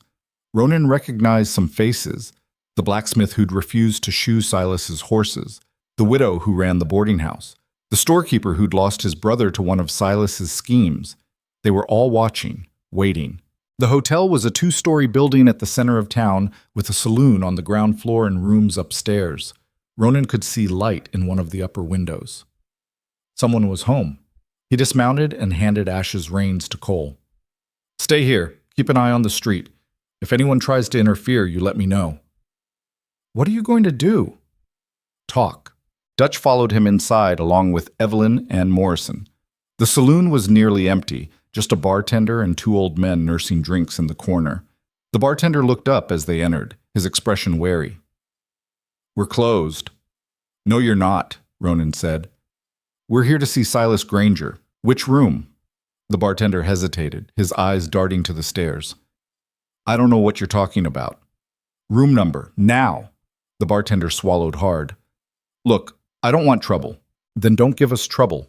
Just tell us where he is." "Room 7, upstairs. But I'm telling you, he's got—" Ronan didn't wait to hear the rest. He climbed the stairs, his boots heavy on the wooden steps. Dutch stayed close behind, and Evelyn brought up the rear. Morrison remained at the base of the stairs, making sure nobody came up behind them.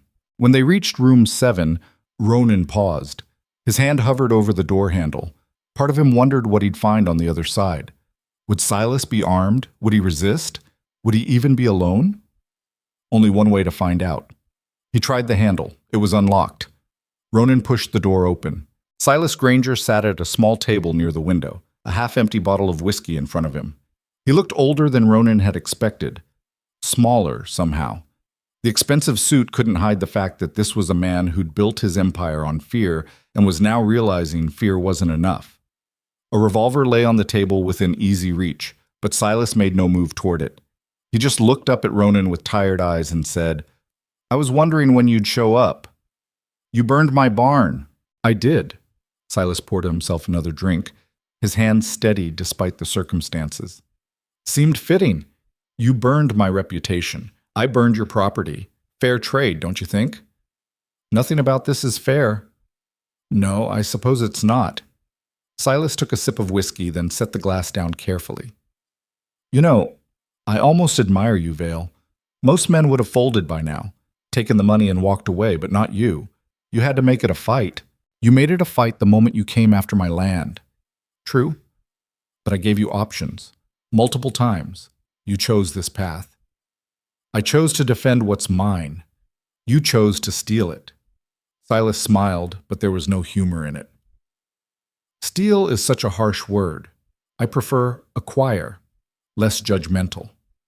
Evelyn stepped forward, her voice cold as the winter air outside. You destroyed my life, took everything I had, and for what, a few $1,000s? Silas looked at her, and for a moment something like recognition flickered in his eyes. I remember you, the widow from Broken Ridge. You fought hard, almost felt bad about that one. Almost. Business isn't personal, Mrs. Mercer. You understand that, don't you? It was never about you specifically. You were just in the way. And that makes it better? It makes it business. Silas stood, steadying himself against the table. The whiskey had clearly taken some effect, though he wasn't drunk, just loosened. You think I'm a monster, but I'm not. I'm just a man who saw an opportunity and took it. Same as your friend here. He built his empire by buying out weaker ranchers. I did the same thing. The only difference is I used lawyers instead of hard work. The difference, Ronan said, his voice hard, is I paid fair prices. You stole. Fair is a matter of perspective. No, it's not. Silas laughed, a bitter, broken sound that held no joy. You really believe that, don't you? You think there's some moral high ground you're standing on. But we're the same, Vale. We both took what we wanted. We both crushed people who got in our way. The only difference is you tell yourself a better story about it. Ronan felt anger flare in his chest, hot and immediate, but Evelyn touched his arm, stopping him. He's trying to get under your skin, she said quietly. Don't let him. She was right. Silas was desperate, lashing out because he had nothing left to lose. This was a man watching his empire crumble, and he wanted company in the ruins. Ronan took a breath and looked at Silas with something that might have been pity if it wasn't so mixed with contempt. You're wrong, he said. We're not the same. Because when I built Blackstone, I built something that mattered, something people could rely on. You built nothing. You just tore down what other people created and called it success. And now that it's falling apart, you've got nothing left. No legacy, no respect, just a jail cell waiting for you and a lifetime of knowing you wasted every advantage you ever had. Silas's expression darkened, the facade of casual indifference cracking. You think this is over? Even if they arrest me, there are others like me. Dozens of them. Hundreds. The system doesn't change just because one man goes to prison. Someone else will take my place. Someone smarter. Someone who won't make the mistakes I made. Maybe, Evelyn said, but it changes a little. And that's enough. Enough for what? Enough to give people hope. Enough to show them that fighting back is possible. Enough to prove that men like you don't always win. Evelyn's voice was steady, but there was steel in it. You spent years making people believe they were powerless, that the system was too broken to fight. But we proved you wrong, and every person you ever victimized is going to know it. Silas stared at her, then at Ronan. For a moment, he looked like he might say something else. Then he just sat down heavily and poured another drink. Get out, he said quietly. You've made your point. Ronan turned to leave, but Evelyn stayed. One more thing, she said. When the marshals take you away, when you're sitting in that cell waiting for trial, I want you to think about all the people you destroyed. Not because it'll change anything, but because you should know that every single one of them survived you. We survived, and you're the one who lost everything. Silas didn't respond. He just stared into his glass like it held all the answers he'd never find. They left him there and walked back down to the saloon. Morrison looked up as they descended the stairs. Everything all right? It's done, Ronan said. They stepped outside into the cold evening air. The crowd had grown larger while they'd been inside. It seemed like half the town had turned out to see what would happen. Ronan saw faces he recognized. Clara Mathis, standing near the front with her children bundled against the cold. Pemberton, the land clerk, looking nervous but determined. Other ranchers, other settlers, other people who'd been hurt by Silas's operation and never thought they'd see justice. "He's upstairs," Ronan announced to the crowd, "waiting for the marshals. It's over." A murmur ran through the crowd. Not cheers, just a quiet, collective exhale. Relief mixed with exhaustion and something that might have been hope. Clara stepped forward. "What happens to our land? The property he stole?" "The federal government's reviewing all of Silas's transactions. If the claims were fraudulent, and most of them were, the land goes back to the original owners. It'll take time. There'll be paperwork and hearings and probably 100 complications nobody's thought of yet. But you'll get it back. And if they don't give it back, then we fight again," Ronan said simply, "as many times as it takes." Clara nodded slowly, and for the first time since he'd met her, she smiled. It wasn't a big smile, just a small upturn at the corners of her mouth. But it was genuine. A man Ronan didn't recognize spoke up from the back of the crowd. "Why should we believe anything changes? The system's been broken for years. One arrest doesn't fix that." "You're right," Ronan said. "One arrest doesn't fix everything. But it's a start. And sometimes that's all you need. A crack in the wall. Proof that the wall can crack. After that, it's up to all of us to keep pushing until it comes down." The man didn't look entirely convinced, but he didn't argue. Another voice called out, "What about the rest of us? The ones who didn't lose land but lost contracts or businesses because we wouldn't play along with Silas's schemes?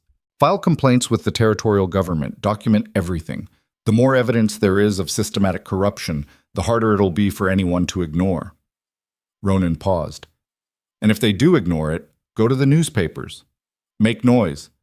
Don't let them sweep it under the rug." Pemberton stepped forward, his hands shaking slightly. "I'll help with that. I've got records, lots of them. Every fraudulent transaction that came through the land office. I kept copies of everything." A ripple of surprise went through the crowd. "That was brave," someone said. Pemberton shook his head. "It wasn't brave. It was self-preservation. I knew one day this would all blow up, and I wanted proof I was forced into it. But now—" He looked at Ronan, then at the crowd. "Now I want to make sure it actually means something." "It will," Evelyn said. "We'll make sure of it." The crowd began to disperse slowly, people drifting back to their homes and businesses. But there was something different in the air. A sense that something fundamental had shifted. Ronan and his group prepared to leave, but before they could mount their horses, the bartender from the hotel came running out. "Mr. Vale! Mr. Vale! Wait!" Ronan turned. "What is it?" "Silas, he's gone." Ice shot through Ronan's veins. "What do you mean, gone?" "I went up to check on him after you left. Thought he might need more whiskey or... I don't know. But the room's empty, windows open. He must have climbed down the back while everyone was out front." Dutch swore. Morrison immediately started organizing a search, but Ronan held up a hand. "Stop." Everyone looked at him. "He can't have gotten far, not in this weather, not on foot. The storm's still bad enough that he'll freeze if he doesn't find shelter." Ronan thought for a moment. "Morrison, take Cole and Sam. Check the livery. See if any horses are missing. Dutch, you and I will check the roads leading out of town. Evelyn, I'll coordinate with the townspeople," she said. "See if anyone saw which direction he went." They split up, moving quickly despite the cold and the failing light. Ronan and Dutch rode the main road first, the one that led north toward the territorial capital. The snow was deep and unmarked. Nobody had come this way. They tried the eastern road next. Nothing. Then the southern route, which led toward the mining territories. Halfway down that road, Dutch spotted something. There, in the trees. Ronan saw it too. Boot prints, fresh enough that the wind hadn't covered them yet, leading off the road and into the dense pine forest. They followed the tracks for a quarter-mile before finding Silas. He was sitting against a tree, the expensive suit now torn and dirty. His face was pale, his lips blue. He'd tried to run and made it less than a mile before the cold got to him. When he saw Ronan approach, he didn't try to flee. He just laughed, the sound harsh and broken. "Couldn't even manage this right," he said through chattering teeth. "What kind of ending is that?" Ronan dismounted and approached slowly. "Why'd you run? The marshals would have taken you anyway. At least you'd have been warm." "Couldn't stand it. The thought of them parading me through town in chains, everyone watching, everyone knowing I lost." Silas looked up at him. "You understand that, don't you? A man like you? You'd rather freeze to death than let people see you defeated. No, Ronan said. I'd rather face what I've done than run from it. There's a difference. Easy to say when you're the winner. I'm not the winner. I'm just the one who didn't quit. Ronan pulled off his coat and threw it at Silas. Put that on before you die of exposure. Silas stared at the coat like it might be poisoned. Why? Because I'm not letting you freeze to death in the woods. You're going to face trial. You're going to answer for what you did, and you're going to live with the consequences. That's crueler than letting me die. I know. Silas slowly pulled on the coat, his hands barely functional from the cold. Dutch helped him stand, and together they got him back onto a horse. He didn't resist. He didn't have the strength left. They rode back to Grafton in silence. By the time they arrived, word had already spread that Silas had been found. The crowd was larger now, angry and restless. Ronan had to push through them to get Silas inside the hotel. Lock him in his room, he told the bartender, and don't let anyone in until the marshals arrive. What if they don't come? They'll come. Weather's clearing. Give it another day, maybe two. The bartender nodded and led Silas upstairs. The man went without protest, moving like someone who'd already accepted his fate. Ronan stepped back outside to address the crowd. I know a lot of you want justice. So do I. But this isn't the way. Silas will face trial. He'll answer for his crimes. Let the system work. The system's what got us here in the first place, someone shouted. You're right, it did. But the system is also what's going to take him down. The federal charges, the investigation, the evidence, that's all part of the system too. We just had to make it work the way it was supposed to. The crowd slowly began to disperse again, though some stayed to keep watch on the hotel, making sure Silas didn't escape a second time. Ronan found Evelyn near the general store, talking quietly with Clara and Pemberton. Everything all right? She asked. We found him. He's locked up. Marshals should be here in a day or two. And then? Then it's really over. Evelyn nodded. What do we do until then? We go home. Make sure the ranch is still standing. Try to salvage what we can from the fire. Ronan looked at the darkening sky. And we start rebuilding. They made camp that night on the outskirts of Grafton, too tired to attempt the journey back to Blackstone in the dark. They built a fire and sat around it, sharing what food they had and trying to absorb everything that had happened. Morrison spoke first.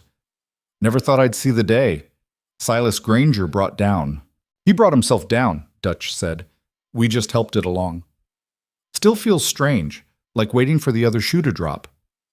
There's always another shoe, Ronan said, but maybe next time we'll be ready for it. Cole, who'd been quiet most of the evening, finally spoke up. What you said to that crowd? About the system working if we make it work. You really believe that? I have to, Ronan said. Because if I don't, then what was all this for? Sam nodded slowly. Makes sense. Can't build anything if you don't believe it's possible. They sat in silence for a while, watching the fire burn. Finally, Evelyn stood and walked to the edge of the camp, staring out at the dark landscape. Ronan joined her. You all right? He asked. I don't know. I thought I'd feel different when this was over. Vindicated, maybe. Or relieved. But mostly I just feel tired. That's normal. You've been carrying this for a long time. 4 years. Feels longer. She turned to look at him. Thank you for letting me be part of this. For giving me a chance to fight back. You didn't need my permission. You would have fought either way. Maybe. But it helped having someone stand with me. Ronan nodded. We make a good team. We do. Evelyn smiled faintly. What happens now, after the trial, after everything settles? We rebuild. Blackstone needs a lot of work. And I meant what I said about creating a cooperative system with the other ranchers. That's going to take time to set up. Sounds like you'll need help. I will. You interested? Might be. Depends on the terms. Fair wages, real partnership, and a share of the profits if the cooperative works out. Evelyn considered this. All right, I'm in. They shook hands, sealing the agreement the way frontier people had been doing for generations. The federal marshals arrived 2 days later, just as the weather cleared enough to make travel possible. They took custody of Silas without incident, loading him into a reinforced wagon for the journey to the territorial capital. Ronan watched from the hotel steps as they prepared to leave. Silas looked out from the wagon, his eyes finding Ronan's. For a moment, Neither man spoke. Then Silas nodded once, a small acknowledgement of defeat.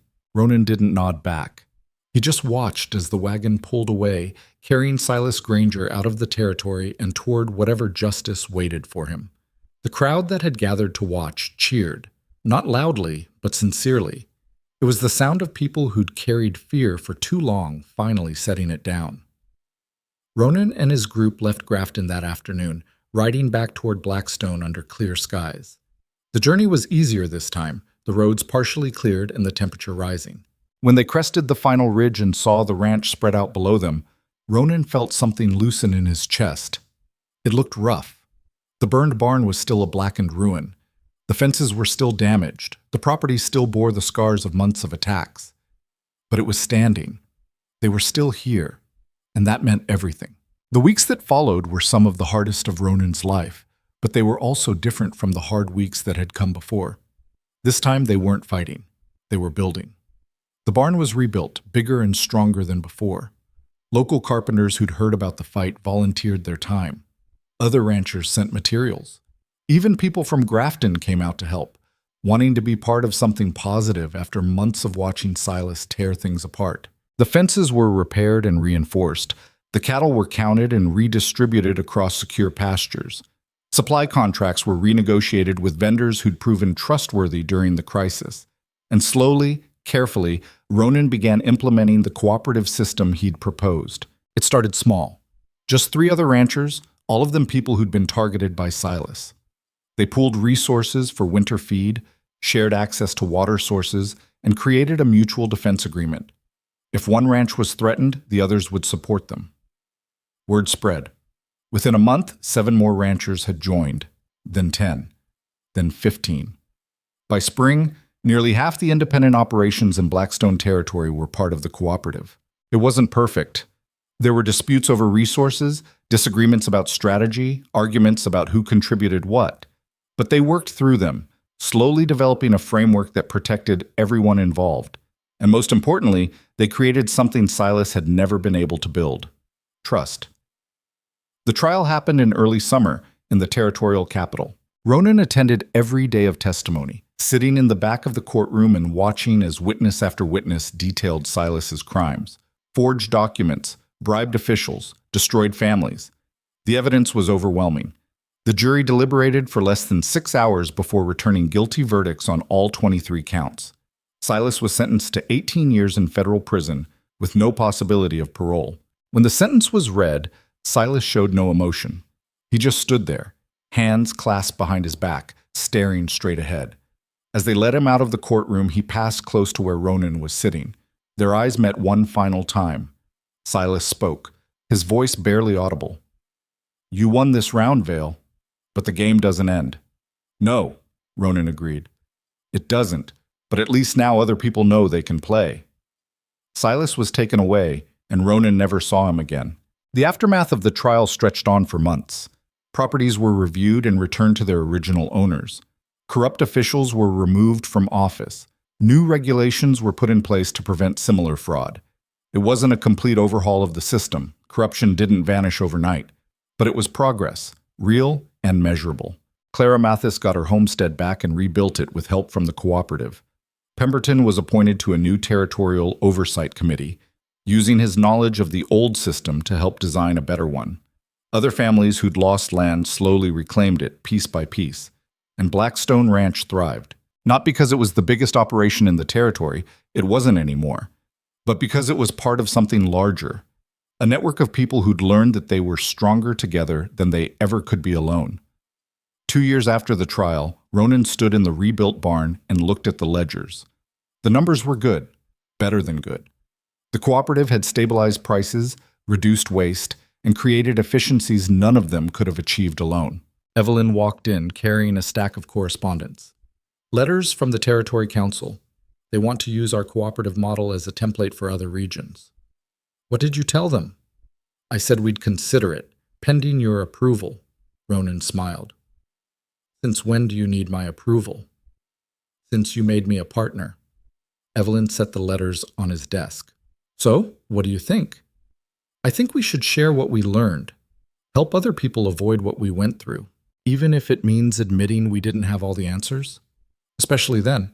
Pretending you're perfect is how you stop improving. Evelyn nodded. I'll write back and tell them yes. She turned to leave, but Ronan stopped her. Evelyn, thank you for everything. I wouldn't have made it without you. She looked at him for a long moment. Yes, you would have. You're too stubborn to quit, but I'm glad I was here anyway. After she left, Ronan sat alone in the quiet barn. Outside, he could hear the sounds of the ranch operating smoothly. Men working, cattle moving. The rhythms of a life he'd almost lost. He thought about everything that had happened. The fires, the fights, the fear, the moments when he'd almost given up. The people who'd stood with him when standing seemed impossible. And he realized something important. Victory didn't look the way he'd expected. It wasn't triumphant or glorious. It was quiet, ordinary. Just people doing the work, day after day, building something worth protecting. That evening, Ronan walked out to the ridge overlooking the valley. It was the same spot where he'd stood countless times over the years, watching his empire grow. But it looked different now. The valley was greener, fuller. Smoke rose from multiple homesteads, not just Blackstone. Fences crisscrossed the landscape, marking boundaries that were respected rather than contested. Cattle grazed peacefully across shared pastures. It wasn't his empire anymore. It was a community. And that was better. Evelyn joined him on the ridge, carrying 2 cups of coffee. She handed him one and stood beside him, looking out at the same view. You ever regret it? She asked. Fighting back instead of walking away? Ronan thought about it. Honestly thought about it. The cost had been high, the pain real, the scars permanent. No, he said finally. I don't. It cost more than I expected, hurt more than I thought I could handle. But it was worth it. Why? Because now when I look at this place, I know it's really ours. Not because a piece of paper says so, but because we earned it. We fought for it. We protected it. And nobody can ever take that away. Evelyn smiled. Good answer. They stood in comfortable silence, watching the sun set over the territory they'd saved. Below them, the valley was alive with possibility. Children played near homesteads that had been empty a year ago. Ranchers who'd been enemies now worked together. Families who'd lost everything were rebuilding. It was messy, imperfect, beautiful. You know what I learned from all this? Ronan said. What? That strength isn't about never breaking. It's about what you build after you do. Evelyn nodded slowly. That's true. But you know what I learned? What? That you can't do it alone. No matter how strong you are, no matter how stubborn or determined, you can't survive everything by yourself. You need people. People who will stand with you when everything falls apart. You're right. I usually am. Ronan laughed, the sound genuine and unforced. When was the last time he'd laughed like that? Months, maybe. Longer. What happens next? He asked. What do you mean? I mean, we won. Silas is in prison, the cooperative is working, the territory is rebuilding. What do we do now that the fight's over? Evelyn looked at him like he'd just said something incredibly naive. The fight's never over, Ronan. There'll always be another Silas, another corrupt official, another crisis. That's just life. So we keep fighting forever? No, we keep building. And when the fights come, because they will, we deal with them. Together. Ronan considered this. It wasn't the triumphant ending he might have hoped for years ago. No final victory, no permanent peace. But it was real. And real was better than perfect. They walked back toward the ranch as darkness settled over the valley. Behind them, the lights from the cooperative homesteads began to twinkle, small points of warmth against the vast frontier night. Ronan realized something as they walked. He'd spent 23 years building Blackstone Ranch because he wanted to prove he could survive alone, that he didn't need anyone. But he'd been wrong. Survival wasn't about being strong enough to stand alone. It was about being brave enough to stand together. That was the real lesson of everything they'd survived. Not that fighting was noble or that good always triumphed over evil. Those were the stories people told themselves to feel better. The truth was harder and simpler. You survived by refusing to quit, by standing up when you were knocked down, by choosing, over and over again, to build instead of destroy, by finding people who refused to give up and holding on to them with everything you had. Silas Granger had been stronger, richer, more connected. But he'd lost anyway, because strength without purpose was just violence, and power without integrity was just corruption. The real power had always been in the community, in people choosing to stand together even when it was terrifying, even when it cost everything. That was what had saved Blackstone territory. Not one man's determination or one woman's revenge, but a community deciding, collectively, that they were worth fighting for. And that made all the difference. Years later, when people asked Ronan what it was like to beat Silas Granger, he never told them it was glorious. He told them it was hard. He told them there were moments when he almost quit. Moments when the fear was so overwhelming he could barely breathe. Moments when he looked at everything he'd built and wondered if it was worth defending. But he also told them about the people who stood with him. Dutch and Morrison and Cole and Sam. Evelyn, who'd taught him that survival meant more than just staying alive. Clara and Pemberton and all the others who'd found their courage in each other. He told them that winning didn't look like the stories said it would. It looked like ordinary people doing extraordinary things because they refused to accept that the world had to stay broken. And when people asked if it was worth it, Ronan always gave the same answer. "Look around," he'd say. "Look at what we built. You tell me." And when they looked, they saw a territory that had been on the edge of collapse now thriving. Families that had been scattered, now reunited. A system that had been corrupt now working, imperfectly but honestly, toward justice. They saw proof that fighting back was possible. And that was worth everything. The frontier would always be harsh.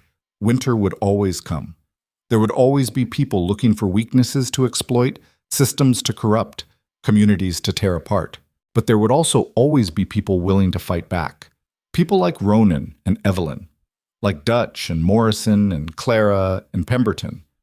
Ordinary people who became extraordinary because they refused to give up. That was the legacy of Blackstone territory. Not perfection, not permanent victory, just the stubborn, beautiful refusal to let the darkness win. And in the end, that was more than enough.